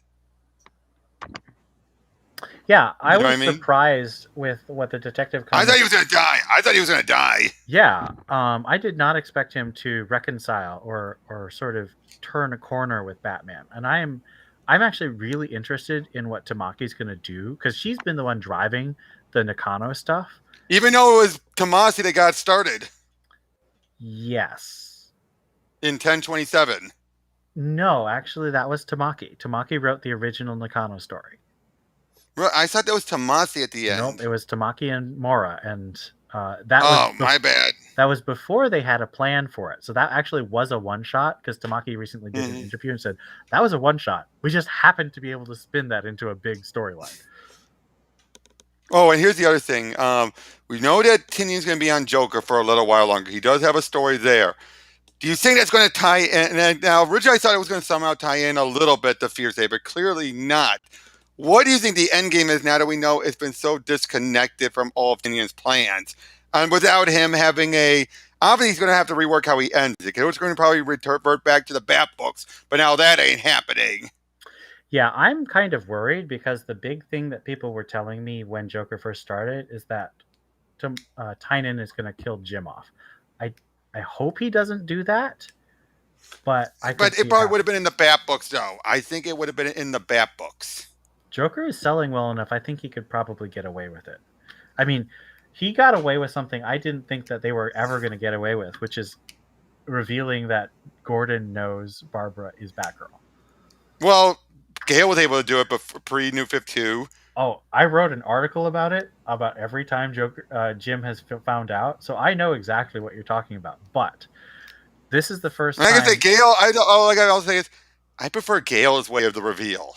That he knew she was Batgirl for years, but then is shocked to find out she's Oracle. It's like The only reason I'm a little sour on Gail's reveal is because it was immediately undone. Oh, I don't blame her, but that wasn't her No, fault. I am not saying that it's Gail's fault at all. You know that Birds of Prey is one of my absolute favorite titles of all time. Yep. But editorial did undo that right after she did it. Yep. Unfortunately, but look, I was going to say this. But one other thing was Joker. Like I said, if they didn't change the ending, this would have felt like a great ending for Joker. His final hurrah, especially at the end of him wearing his own bat suit. Let's be honest. Well, so I cannot. By that, if you mean they actually killed the Joker. Yeah. Let me think. Because I went into this, I was reviewing these comics all the time, and so right. I knew they and weren't just the gonna idea kill of what the Joker. right, but the fact that they were originally. Yes. Mostly so they can make a new one for 5G. Well, if they had killed the Joker, I think they also would have killed Batman, because I'm pretty sure that was what Tynan's been saying in his newsletter. Oh. Because, like, Well, it would make sense. It would make 5G being replacing everybody. Mm-hmm. But now I gotta say, now it's quite clear they are. I do like what Tristan would put it, the double dipping. You know what I mean? Where they're now at least not being dumb enough to say, "Oh, screw you guys, accept the replacements." No, they are saying, if you guys want the replacements, here's a book for them. If you guys don't want to read the other ones, here's a book for them. I mean, I think that's just Double smart dipping. marketing. Yeah, that is smart marketing, and it's something that Marvel would never have the guts to do. Marvel is either one or nothing. Tell me I'm wrong. I don't know. I mean, come on, look at how they were. They basically replaced them and said, screw all you, accept them. We are not going back. Of course, they would eventually go back when their sales were that bad, but they were basically saying, you have no replacements, you have no alternatives. Suck it up, Buttercup. No, I think that DC is doing some smart things right now. I just I'm concerned because they've lost so much talent. Oh yeah, but do you think if this stuff collapses, the stuff collapses, do you think they'll go back, or do you think they'll flounder? And I don't think they'll go begging back, but I do think they'll swallow their pride and go back. Oh, for But the sure. big question is, how will DC? I don't care about Marvel. How will DC respond? And I think they have backups planned for when they're coming. I don't think they're going to say no. No, But I I don't think they're. I don't think. But I also think they're going to make it worse. They're not going to give him a Bendis level deal. No. But they're going to be giving a better deal than they did. But they'll probably give him a better Daniel deal Cherry than when they not left. interested in Bendis level deals. Yeah, but I think they'll give him a better deal than when they left, just to entice them. It depends just on how slightly. I mean, well, yeah. So here's the thing. I think it's really going to depend on how badly Substack craters. If Substack just sort of tapers away, I think DC will be. It's going to crate. I think it's going to bomb. I do think it's going to bomb. If it bombs spectacularly, then yeah, I think DC's actually not going to make them much a deal. I think they're going to be like, here's what we got. True, but if it tapers though, then yeah, I think they'll say, we'll give you a slightly better. We're not going to give you the moon, but we'll give you an island. I agree. I think that's most Is that a good comparison? We're not going to give you the moon, but we'll give you an island. Agreed. Yeah. So have you noticed that? I know the whole omnibuses technically is catering to whales too, but if you notice, omnibuses have been getting better lately, collecting some real good runs. Yeah. I just Marvel more than DC. I know why they don't do this, but I wish they would make omnibuses available digitally. Oh yeah. Oh, have you also noticed that with the Absolute editions, DC's choking them out again? There was like a brief time where they hardly did any. What are the new ones coming out? Doomsday Clock for one. Multiverse is getting one. Hold on, let me go to Amazon and check.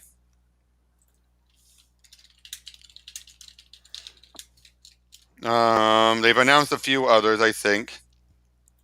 You know what one Dark Knight's Metal's getting one.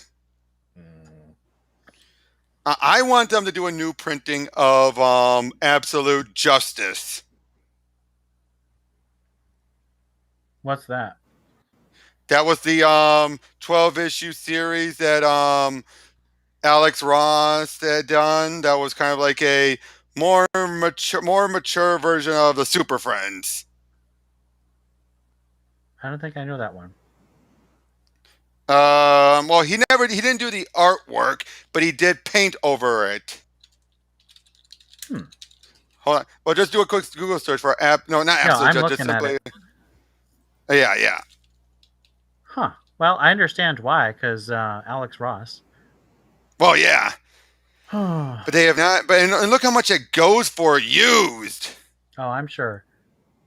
I'm trying to think what I would actually want to buy as an absolute. I mean, there's one obvious one. Which is that? Batgirl Stephanie Brown. Not going to happen. Oh, I'm fully aware that it's not going to happen, but that's now one an of the ones omnibus. that I Now would an buy. omnibus or a complete collection. Yes. Absolute. No. The 2-volume thing was a complete collection, so that's actually pretty good. I just wish they keep it in frickin' print. Like DC just doesn't. Hey, keep it Hominus, Hominus, what would you want, an absolute or an omnibus edition? I haven't think about that. I mean, all right. I came for Kingpin. Just stay. No, but I haven't think about that. No. Sorry. Absolute Superman up in the sky. That's what I want now. Oh, wait, up in the sky. I love that story. No. Are we thinking of the same one? I'm talking about the Walmart comics by Tom King. Oh, God. Oh, no. That's I'm sorry. I'm thinking about Up. I was thinking about Up and Away. Yeah, that's Jeff Johns, and that's just not for me. Jeff Johns and Kurt Busiek. Kurt Busiek has one hit that I love, and everything else I don't like. What's that? I love Superman Secret Identity. All right. Well, wait a minute. What about JLA Avengers? I don't like the JLA or Avengers. I don't like team books, man. Okay, Marvels. No. Well, okay. To be fair, I haven't read Marvels, but I listened to the Marvels podcast, and it was very shallow. Oh, really? Yes. Okay. Wait, what about Creature of the Night? Nope, didn't like it. I should also say that I am deeply pissed off at Busiek as a person because he decided to take an entire day to crap all over the guy who created Hawkman. Why? What was his name? Why? I don't know. The guy who created him, right? You said. Yeah, Gardner Fox. He decided to take an entire day on Twitter to just crap on Gardner Fox. Why? I don't know. That makes that's. What the hell did he have against Gardner Fox? He didn't like his writing, which is fine, but he didn't have to take an entire day of Twitter to do it. And one of Gardner Fox's biographers came and tried to say, dude, you're being a jerk. And he's like, well, I don't care that you wrote in a literal book on Gardner Fox. He still sucks. I'm like, that's just so rude. Yeah, what the hell? And this is the guy who refuses to do interviews. Probably because he knows better. Yeah, even though I would promise to be respectful, he refuses to come even for me. He'll answer questions. It's not you. I think he knows better because he'll shoot his mouth off. True. That's true. Even though I would just stick to his work, you're right. He probably would. And, I commend him if that's the reason, if he's got self-control, but I'm still mad about that. So have you gotten your copy of the Deathstroke Omnibus, the Priest one? I own that entirely in singles, and I have I know, so do I do, but that doesn't mean I wouldn't still want to get the omnibus. Just to have it all in one bound edition. I cannot justify double buying for almost anything. Well, hold on. I was just on Amazon. It's actually a good deal on Amazon. Oh, I know. It's a very good deal. I just can't justify it, both in space and price. All right. Yeah, 81 and 26 as opposed to Ooh, 150. That's a really good deal. Like, okay, so plug here. You just heard from Robert. The Deathstroke Omnibus is Yep, selling for less than almost $2 half, an issue. 46% off. You should buy this run. It's 50 Yes. issues plus crossovers. It is a fantastic run, and it reads perfectly in omnibus because it's just one big story about Deathstroke. Yep. Different question. Okay. Remind me, where do you stand on Frank Miller? Batman Year One is, I think, the best comic ever written. I don't really like Dark Knight Returns, but I appreciate it for what it is. I think he kind of went insane in 2001, and I think he got less insane in 2014. And I've liked most When he of did Master Race? Right. I liked Master Race. I liked Golden Child. Wait, you like? Okay, explain to me Golden Child. Because I feel like it tossed out any goodwill that he did with Master Race, especially when it came to Kara or Laura, whichever. I It felt mean, like she didn't learn anything. It felt like she didn't learn anything from the ending. I think she does. Okay, so I think what you're saying is fair. Basically, Golden Child gives Lara the exact same character journey of being I hate humans to I understand humans. But she doesn't even understand him at the end of Golden Child. She's still feeling like I'm above humans. But I think that's I don't know. I found the interplay between Lara, John, and Carrie to be really fun. I really enjoyed those three characters. John, what the heck is up with that kid? He was so spooky. I liked it. Yeah, he's like a messiah. Yeah, he's like the Zen child with a huge head. Okay, and explain me what the hell, how the hell was, for a guy who was a big friend of Jack Kirby, explain to me his dark side and his, he's going to be into politics because I don't like Trump. I haven't read enough Kirby to say. It just felt like Frank Miller is a reactionary, and he doesn't like Trump, so he reacted against him, and that's what he did. Do you also think that's the Joker back from the dead, or do you think that's someone else as Joker? They never say. I don't think it matters, because Frank Miller's Joker is not super important. He's mostly just someone. Except in Dark Knight Returns. Except for Dark Knight Returns. Which I gotta say, I love the animated movie. I think how they handled him. It was pretty fun. Yeah. Yep. But yeah. Speaking of which, good. I got the Absolute Edition of Master Race. But the funny thing is, right up to here, the rest behind it from here, this way, is all the variant covers. Oh, that's because all the covers. They have an entire book that's just the covers. Wait, Robert. That whole space is just covers. Right here. Yes. All of this beyond the bookmark is covers. They went insane with covers on that book. Oh, okay. How much of that is... there's a few... Now, a few of them are sketched, but most of them are just... Covers. And the thing is, the covers were pretty cool. Oh, yeah. They were amazing. Howard Porter, Frank Quietly... Now, there are some sketches for some of the covers, too, so they do include some of those. Paul Pope. Oh, speaking of which, I got a different book I got to ask you about. Have you ever read Batman Year 100? I have not. Paul Pope is not... I'm not a fan of Paul Pope. Oh, what do you think about Batgirls, the artwork? I've liked Jorge Corona since he did We Are Robin. All right. I think they've overstuffed the books with these backups. It's one of the cases where I think this is going to backfire. I think so many people are fed up with seeing those, previews.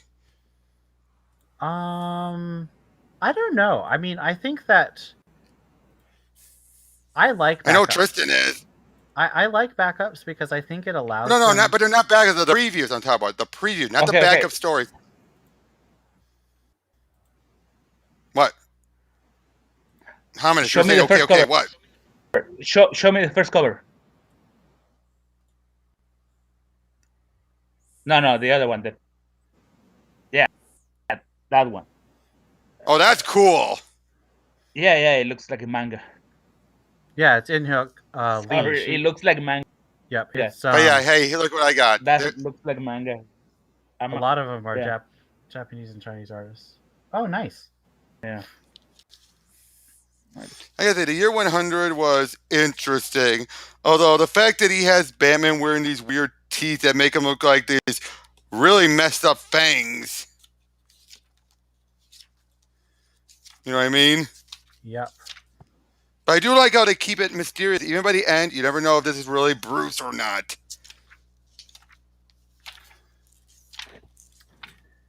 You know what they also include in here? An Elseworld story. The Batman of Berlin. As long as it's not Last Night on Earth, I won't be as angry. Man, right there. Wait. Why don't you like Last Earth? Because Last Night on Earth is Pretentious? no, it's not pretentious. It is a deconstruction. It hates Batman. Funny thing is, you do know that Shangar Murphy was supposed to draw it, right? I do know that. How do I But stop because he here? started, I'll do it. Oh, by the way, so have you talked and with Shangar Murphy? What are you guys looking forward to? Is Beyond? I didn't know what is it. No, that's the next of the White Knight verse. It's been teased for quite a while, but it looks like it's going to be set in the Batman Beyond timeline, or future. Oh, that's cool. Which I think he's also doing that so he can still have more time to play around in the in-between years, like Harley and all that. So the thing is, I actually didn't really like the original two White Knights that much. Really? I really liked the Harley Quinn one. Oh, that was... And what I love best about that was, it was basically her dealing with the guy that was with her was pretty much like herself, but basically that she was dealing with another Joker who was just as broken. And I love how fresh and original this take on the history of Harley and Joker was. It was so fresh. I wouldn't want it everywhere else, but it was beyond, original. I agree. The one criticism I've heard that I think has some merit is he basically just made Joker into Two-Face. To a degree, but not quite. It's not identical, but I think that is a fair critique. Oh, it is. It is a very fair critique. But I will also say, I gotta say, I love the stuff between Bruce and Harley. It's so I agree adorable. Too. I really like them. I think I gotta say, that's one of the few cases where I say I ship them.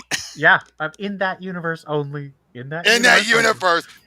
But even then, though, it's never going to happen.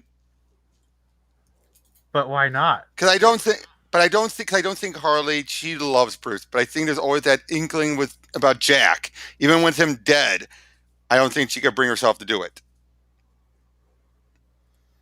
All I gotta say, I do like how they put how much in the Harley Quinn stuff. They basically pushed the other Joker, the new Neo Joker, as basically being New 52 Harley by pairing her up with Ivy. Oh, with Fear State. What I gotta say, I'm a little peeved that it's Tinian who got to be the one to finally confirm, canonize, and have the first kiss between Harley and Ivy when Humphreys and Palmiotti and Conrad were trying and they chickened out.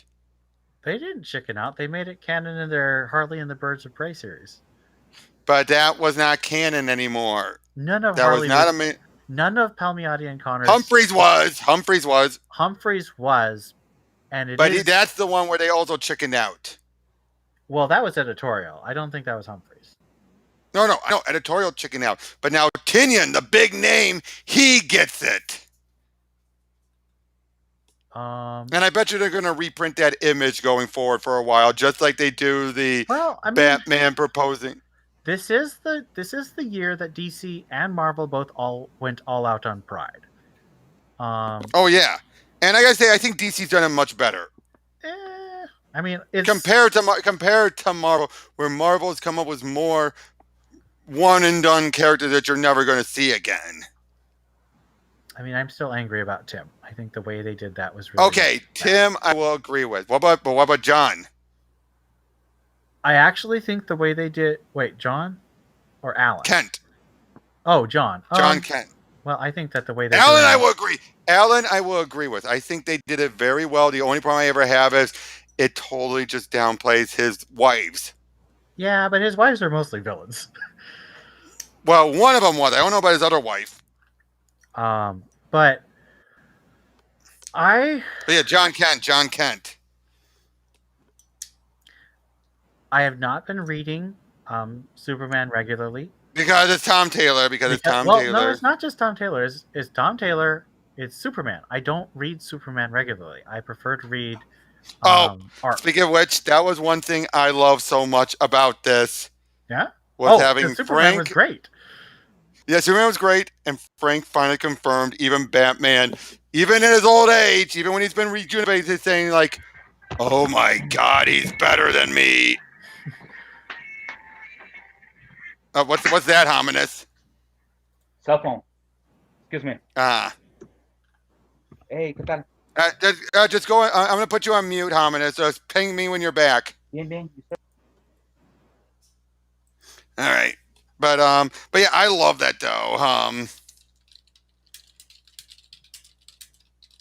You know what I mean? Just how he admits it. He's like, "You're better." I'm still learning. It's like, well, I think because I am curious to know how much of that was Azzarello's choice, because I know that Frank Miller. Given how Azzarello prefers alien Superman, he's always preferred Superman as an cold alien who's not, like he's basically one of those who believes Superman's the real guy. Clark is. He did have that really. He had that really nice bit where Superman and Lois are reunited in For Tomorrow, though. Wait. The really naked one.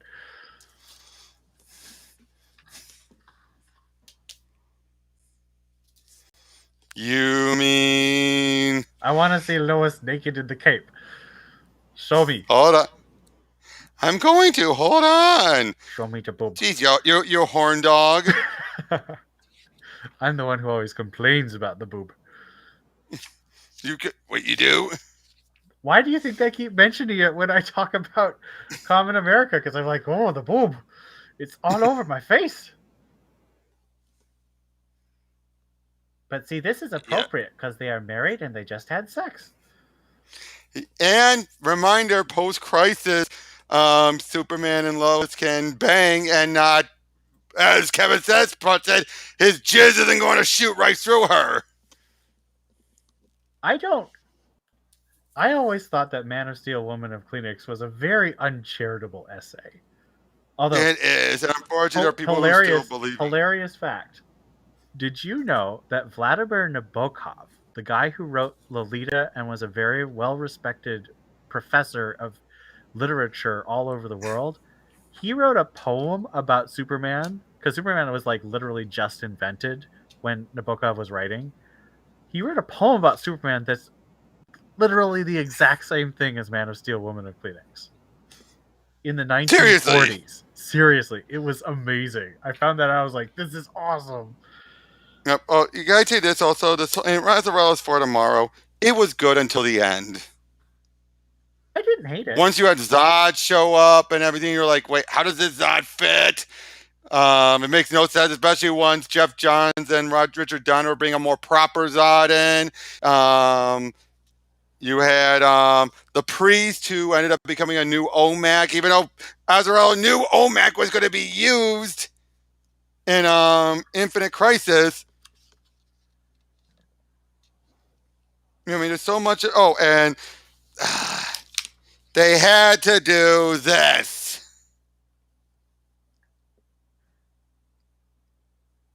Their own take on the touching of the God's finger. Touching God's finger. Oh yes, I see it. But why is How that bad? pretentious? It's how pretentious it is. That's Azzarello. He's a pretentious Yep, person. and don't get me started on Luthor. That's unfortunate when we first started getting people who think, oh, Luthor's the real hero, because people actually took what he said seriously. Did you know that?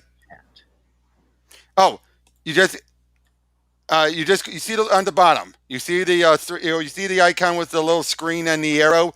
Uh-huh. Click on that. It should get rid of it. There you go. But how do I share a chat? Oh, here we go. Oh! You gotta do it again, and then I will share it. I wanted to link you the poem because okay. Seriously, it's 1942. Vladimir Nabokov, famous literary scholar and writer. What is he known for writing? What? What's he known for writing? Lolita. No, dude. I don't know about Lolita.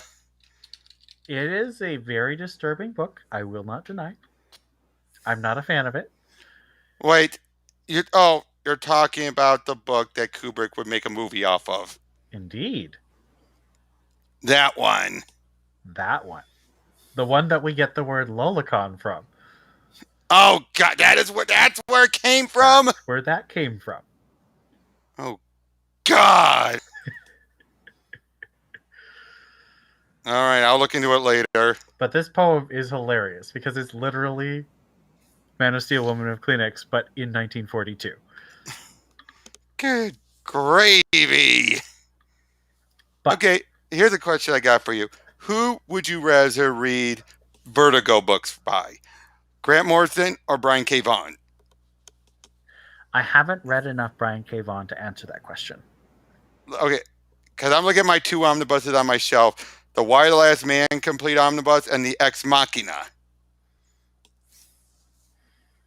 And I'm also seeing the Complete Invisibles by Morrison. All one big tome. Do you realize how huge that is? You want to see how huge it is? I can imagine. How many issues is it? A lot.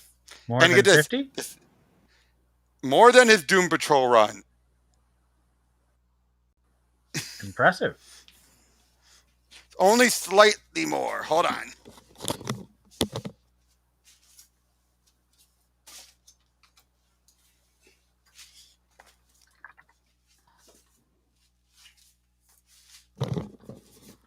Okay, first of all, here's his Animal Man. Typical omnibus, not that big.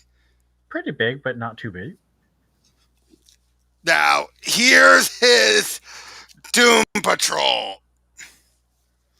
That's a fat boy. That's a big boy. Thick and chunky. And then here's Invisibles. That's a lot. But, you know what I'm hoping to get for Christmas that's going to outdo this?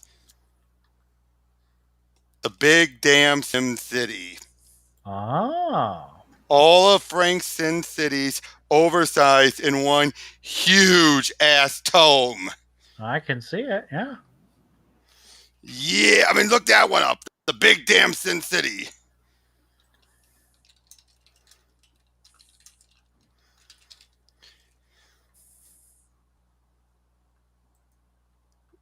Do you see an image of it that's on its side?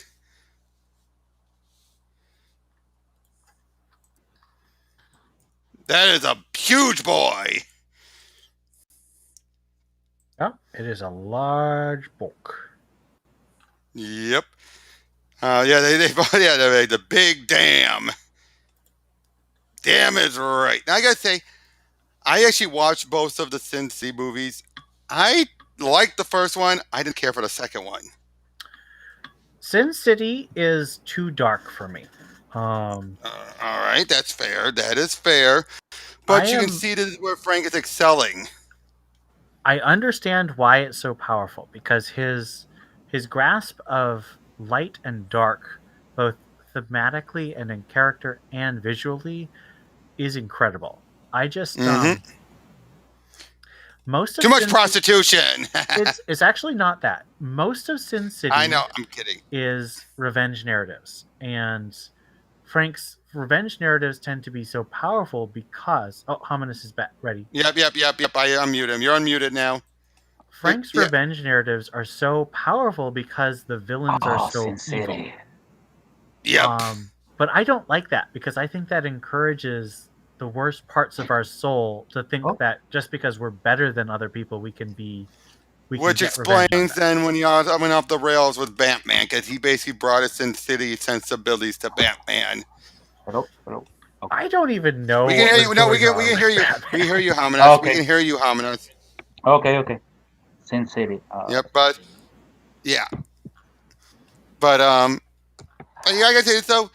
The one character I feel that he wrote great in Dark Knight Strikes Again, even though he barely wrote him. Well, two characters, Plastic Man and The Question. During Dark Knight Strikes Again. Yeah. You know what I'm talking about? No, I didn't read. No, Ian, do you know what I'm talking about? Again. I just read the first part, the original. Yeah, well, see about like for example, he has Batman now. I've read DKSA once, and I never want to read it again. And I've tried to forget most of it. You know why I want to get? Sorry. Go ahead. I was say, different note. You want to know why I want to get Absolute Doomsday Clock? Why? Even though I have all the individual issues, it's because I have this. And I want to have it right next to it. Nice. And I want to have it right next to it. Did they ever do an Absolute before Watchmen? No, they did an omnibus. Ah. Oh, speaking of Absolute Frank Miller, I do have Absolute Dark Knight, but I also have Ronin. Nice. And I gotta say, this is a damn good book. I'm trying to remember if I read Ronin. Well, basically, let me put it this way: think Samurai Jack, except the whole backstory for Jack is a lie. I haven't seen Samurai Jack. Okay, anyway, Hominus, you were saying? Yeah, about Hominus? Sin City. Yeah, I'm here. Yeah. About Sin City. But, I mean... Oh. Sorry. I I just got in the middle where Ian was saying he didn't like it for the whole violence. For the revenge stories. Well, obviously reached a peak when Frank did this book. Okay, I think I did read Ronin, but it was really weird. Read that. I hear so speaking of Frank Miller, I had. Oh, look who I sign it. Linkara. Nice. So, speaking of Frank Miller, I had what I think is a really interesting connection form in my head a couple nights ago, which is that. Oh, really? What's that? Talia al Ghul and Elektra Natchios are extremely similar, especially in many ways. Yes, the Hand and the League of Shadows are also very similar. Yeah, but Frank only created one; he didn't create the other. But who was editing Frank when he created it? Neil Adams or Denny O'Neil? It was Denny O'Neil who was editing Frank Miller. But Denny O'Neil had already created before Frank Miller. That's what I'm saying, is that the influence comes from Talia through Denny to Frank. Oh, that would be interesting. Except, unlike, there's no race, though. Right, that's the big difference. It's similarities between the female characters. Is much less interesting. They keep trying to make a race for the Hand, but I don't think it works because they want to combine. The only time it worked is when the only time it worked is when during Wolverine, Enemy of the State, when you had Hydra working with the Hand. I haven't read. And that was when Oh, by the way. 300. And the sequel.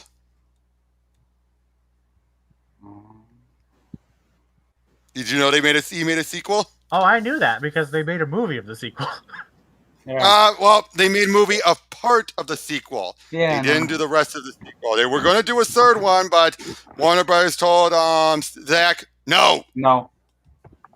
But Zach didn't Yep. do the second one. He just produced it. He produced it. He wanted to do the third one. But the same Warner said no. Warner Brothers said no. Hold on, one other thing I'm going to grab. Hold on.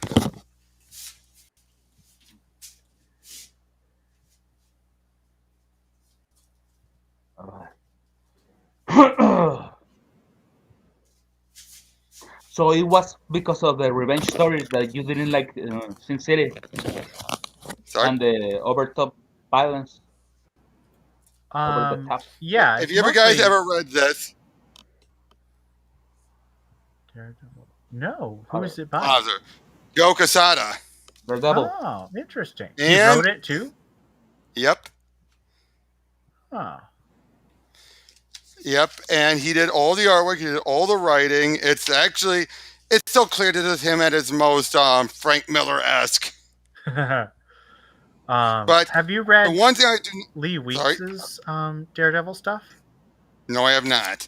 But I was going to say this, though. The one thing I really do not like, though, was that it reveals something about the guy who Matt saved that led to his blindness. Turns out he was an alcoholic who abused his daughter. And I don't mean just beat. Yeah, we get it. Understood. Yeah. Yeah. His own daughter, not his stepdaughter. And the funny thing, though, this was dedicated to Joe's father who passed away. You know, the guy who died from lung cancer, and that's why Joe put the edict no one else can smoke. Mhm.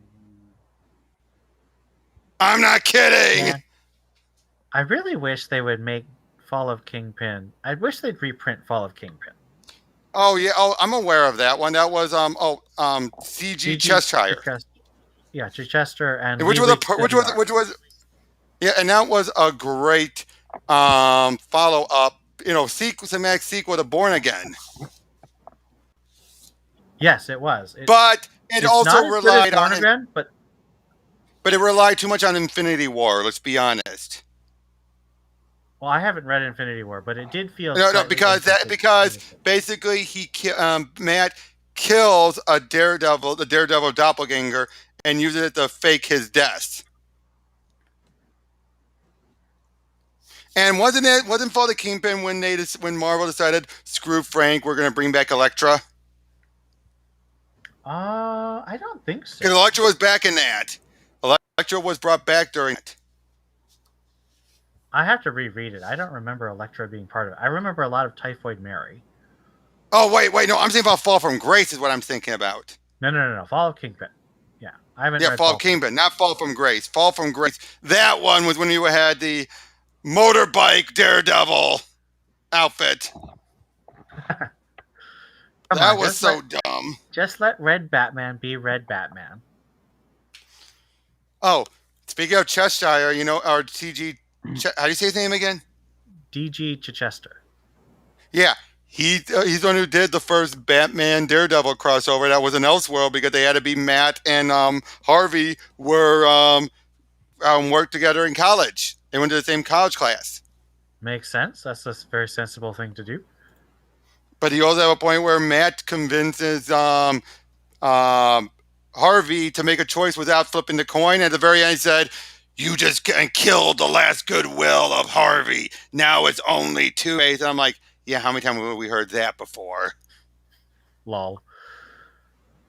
It's unfortunate because I've heard that phrase way too many times. It's like anytime I hear it, even in an Elseworld, I'm like, I don't believe it. I'm just looking at all my books. Do you believe my collection by me? Yeah. That's very nice. I like the glass case. Yep, and I still got some there, and over there. A couple of millions right there. What? What'd you say, Hominus? You have a few couple of millions of dollars right there. Yep, and the funny thing is, most of my collections are Marvel. Because I get most of my individual issues as DC.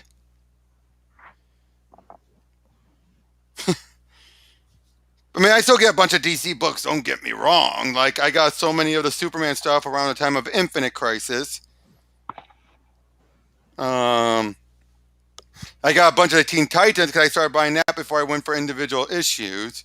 Oh, speaking of, Ian, have you ever read the Joker, The Mask crossover? No.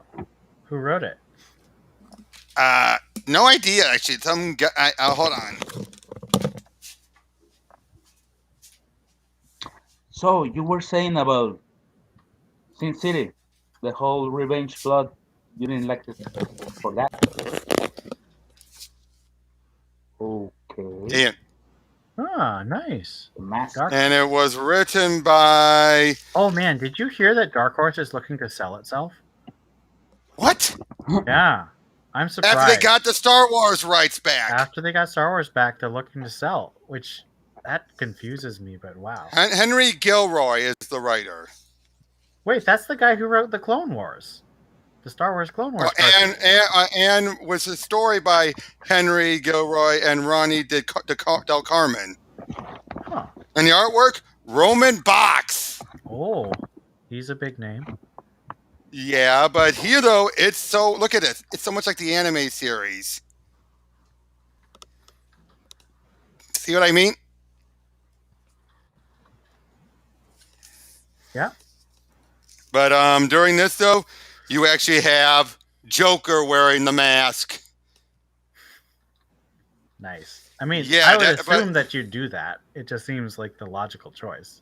But then by the end of it, though, eventually the Joker starts to do a whole bunch of, the Mask starts to do a whole bunch of like reinventing himself and everything, like Joker 2, Joker Classic, Joker Beyond, Joker 2000, and Super Joker. Before eventually, though, Joker himself comes back out and actually fights the Mask. Hold on. Yeah, see, look, he pops down basically saying, he's right, you're not funny at all. But, oh yeah, you know what else is in this book? The Mask and Grifter. The Wildstorm character? Yep. Huh.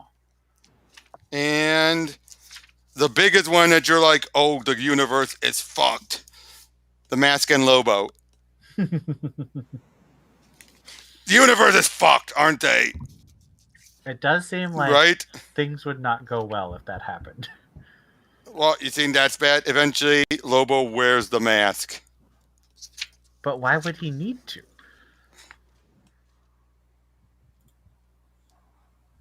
See what I mean? Look at that. Just seems like a bad idea, guys. Exactly. What? That's Lobo wearing the mask.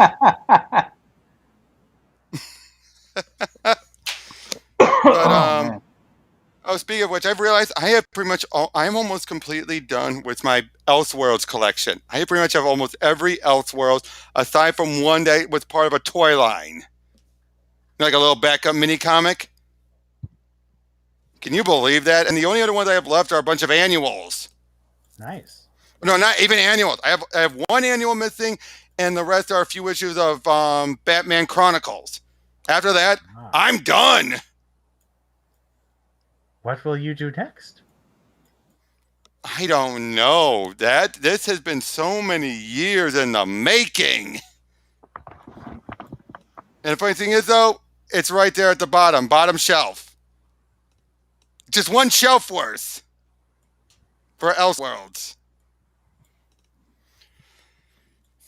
But yeah, I don't know. Probably finish up my crossover books. The one between the DC and the other book and other books. Yeah. But I don't really know. I mean, what would you do if you had a big collecting project that you finally wrapped up after so many years? You're like Inigo Montoya. I am Inigo Montoya. I have been in the revenge business so long. I don't know what to do next. Have you ever considered piracy? You'd make a great Dread Pirate Roberts. I actually have But, deliberately avoided getting into too many big collecting projects. The closest I Well, got was collecting all of Steph's Batgirl stuff, and I actually still Well- haven't finished that. I have all the issues. I'm talking about like including Oh, things her other like appearances. the Web and Red Robin and Oh, I have all the Red Robin ones. I have all those. yeah. Again, But I'm still. do Oh, my you favorite have the moments. Web? No, I do not. But I would say though, my favorite moment is still always to be her taking Piru down, or however you say her name, Pyrrhus. Oh yeah, Who? Proof. Yeah, League of Assassins. Just holy. I just always love Tim's reaction, just seeing her do, just like. Whoops, whoops. Yep. Also, Pwend. I don't think that's how you say it. How do you say it? I don't. You used to. I grew up. I know. I grew up. Oh, real mature. Speaking of that, that was written by Chris Yost, and I found out that Chris Yep. Yost actually wrote the recent Cowboy Bebop live action. What? Have you watched that? Well, then again, you know what else he wrote? Thor: The What? Dark World. He also wrote Thor: The Dark World. Oh, that's super depressing because Thor: The Dark World is terrible. It is, but he also co-created X-23, Yep, he did. Yeah. and he was worked on cool. X-Men Evolution. Yeah, until Tom Taylor made her Wolverine. Yeah. I mean, I don't dislike. So here's But a weird thing. I don't dislike Tom Taylor's Wolverine run. yeah, But they focus but too you much know on what? Honey Badger. Wolverine is James Howlett. It's John Logan. It's not 23. X-23. But I was Remember that I'm just, mostly a Yeah. DC fan, so like Dick Grayson being Batman, Laura Kinney being Wolverine, they seem normal to me. that's true. Yes, Oh, Dick but you know what? Grayson being I'll say this. Batman, it When it seems comes, normal and I'll makes say this. sense You know because what? he has been. Sorry, go ahead. I'll say, Sorry. hey, yeah, I got this. Aside from Stephanie, you know who I think is the best girl for Tim? Ariana? Nope. Jubilee. Oh yeah, I forgot about the crossover. I think those two are perfect for each other. I could see it. It's just, This is pre-vampire, right? well, she's no longer a vampire now. When did she change? At the end of at the end, a couple years ago, at the end of the Generation X book. Yeah. Okay, I stopped reading after Blue ended, I think. And this was around the time of Blue ending. Yeah. But I said, I think that Yeah. was one of the best romances. It's And it was doomed failure. well, yes, because it's DC and Marvel. Yeah. Well, yeah. Yeah, they were hooking up. Do you think Well, then that he was DC already and Marvel and he was. will ever Sorry. melt? Like, do you think that one of them will end up doing so badly that the other one buys it? No. And why do you think that? It's just a gut feeling. I just don't think so. Okay. I mean, I know nobody. I think they sooner both got out of business than that happening. Well, I mean, I'm very anti consolidation. I think that the amount of power that Warner Brothers and Disney already have is bad. If one of them folded and was bought by the other, it would be just a nightmare. But I think that there are some people who want that to happen. No, thank you. I was gonna show. Hold on a second.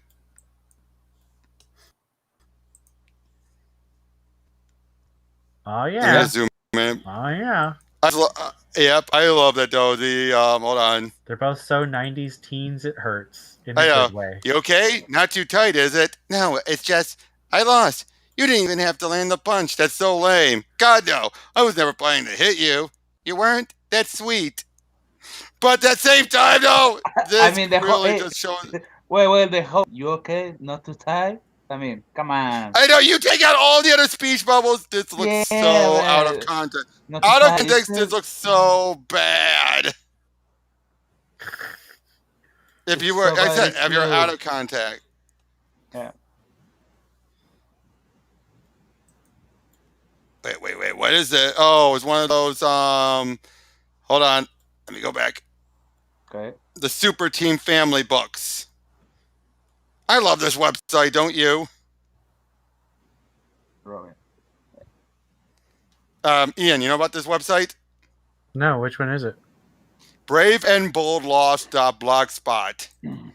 Huh. He's done a whole bunch of these crossovers. He's been doing them for years. And is this original art or is it Photoshopped? Photoshops mostly. Okay. But 'Cause very I know that convincing. someone last year did some really good original art for like Spoiler and Kate Bishop. Look at this. Century Captain Marvel. Oh, I got confused. I thought it was the Brie Larson Captain Marvel. No. No, this is Captain. Oh, Static and Spider-Man. Pretty legit. Street level, yeah. X-Men and Kamandi. Oh man, did you see the twist coming in Checkmate? I think that twist was and reworked. Really? I don't think that was ever meant to be the ending. Because Bendis was making it very clear he was trying to get away from Talia being involved. No, not that twist. The twist with Mr. King. Remind me what that twist was? He's Commandy. Oh, okay, that twist, yes, I like that twist. I'm talking stuff with Talia. Because I didn't. No. I did not. But I gotta say though, I do think the stuff with Talia, I think that was changed before in the past year. Well, it does feel like it's setting up Shadow War. It does, which is clearly not what Bendis wanted. Yeah. Because why would he be building up Shaw so much to then pull the rug out from him? And I think this is basically Williams. I know you mentioned off screen to me that you think the two are working together. I think this is more Williamson making it clear how much he is above Bendis. You think that Williamson is swinging his little Williamson? Yes, I do think he is. If he's able to convince Bendis to change course on that away from what he had in mind, just so he can. So basically, someone else could have done this, but instead they had Bendis be the one to get things back on track for Talia. When again, it's quite clear, I don't think Bendis ever he was going to stick with Shaw. Everything before Checkmate screamed Shaw was going to be the big villain. Yeah, I think you're right. And it felt like partway through this, it was still Shaw. Then it felt all of a sudden we had this big swerve out of nowhere that made no sense. I don't know if I'd say it makes no sense because Leviathan. Oh no! I mean no sense from how everything was going. Oh, I see. It makes sense in the story. He at least was a good enough writer to make it make sense. But from where everything was going, it just. I didn't know. I mean, because I read it all at once. I didn't read any of the issues beforehand. I just read it basically in trade. I read it as it was coming. And I could see. Wait, trade? It's not in trade yet. Right, but I read it all at once. Right. So basically in trade. Right. And I was reading alongside with Justice League, which connected to it. I still haven't read any of Justice League. And I have to say, I was not in favor of Lois having a brother, but... Oh, it makes no sense. Well, the way it was presented in Checkmate didn't... It makes no sense for her father. But her father was sad and lonely after his wife died. No. First of all, his wife died well after, like a good couple years ago. Recently? In the actual history of things, her death was relatively recent by comparison. Technically, Sam's died more than she has. Really? Oh, yeah. He died initially. First, he died at the end of Our World's at War. Then, he was revealed to be alive again during the New Krypton stuff, and then he died at the end of New Krypton. And then he came. Bendis brought him back, and just to kill him off. And again, this goes against everything about Sam Lane and how he raised Lois. He raised Lois like a son because he never had a son at all. Apparently, oh no, he did have a son who he knew and raised and trained. He knew since around the time Lois was born. So why would he bother wanting to trace her and Lana and Lucy like a son, like sons he never had, to the point where at her wedding, Lois tells off her father, basically saying, "You wanted me to be your son? Well, congratulations, you did a good job." And that's why she didn't want him to walk her down the aisle. Because in her eyes, that's a father does to his daughter. And I'm not your daughter in your eyes. Well, here's what I would say. Not completely devil's advocate, but I could see the argument, which is that Sam didn't get to raise his son. Yeah, they made it clear he was able to train him, and he was in part of his life since he was little. Was he? Yes, they made that very clear. So this He must was all part be in of- Justice League, because I still haven't read Yes. Justice League. In Justice League, they make it clear he's known since the beginning. This is not like some secret child he had no idea about. Secret child. Yeah, this is not some secret child. He was partially involved on the side with raising this kid.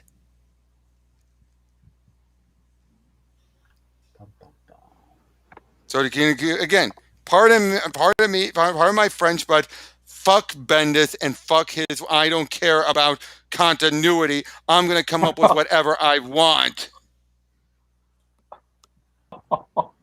Oh. And I'm gonna let everyone else sort it out.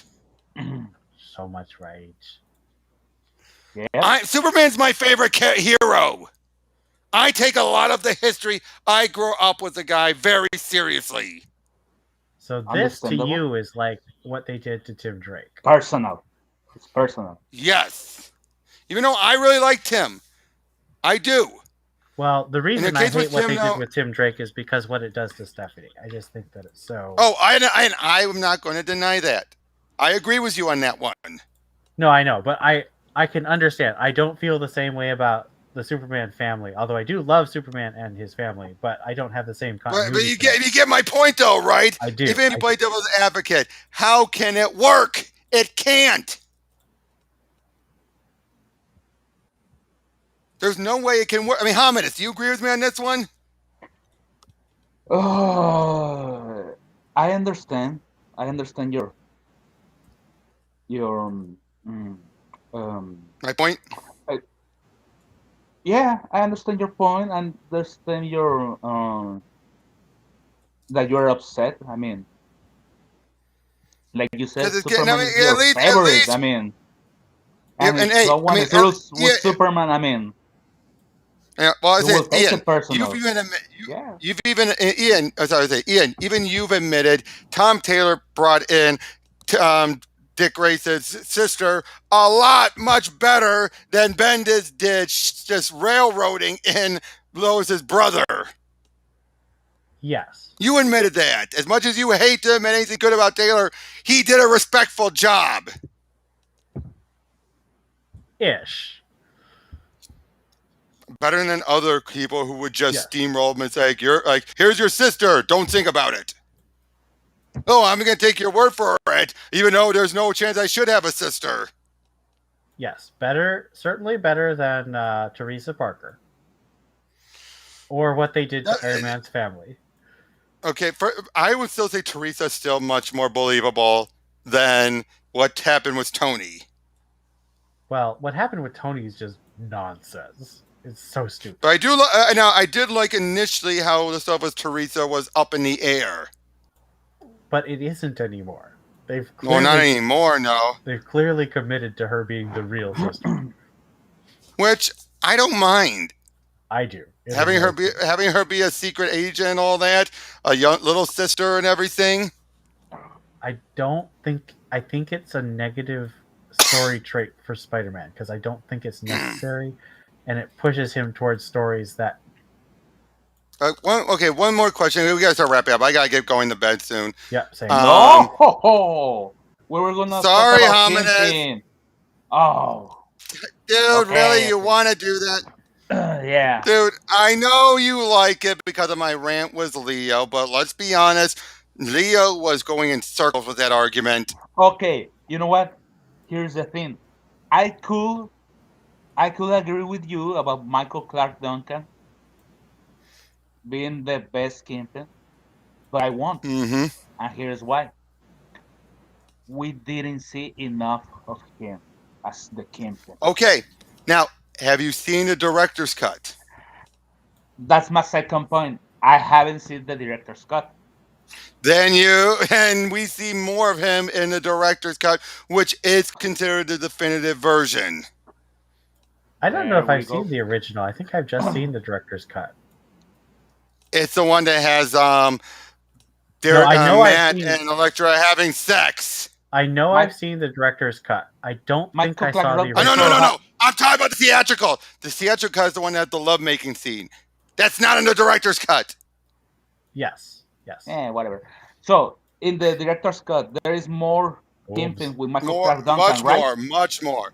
Okay, much more. I will see it. There's even a point at the beginning where he's, a moment where they cut off, it continues on where he talks about saying, when people bring them bad news, they would usually kill a new mayor of the guards. And then you think that's too cruel? That you don't like that type of blood? I do. He then whacks one across the head, his guard across the head, and then the other one snaps his neck. Okay. No spoilers.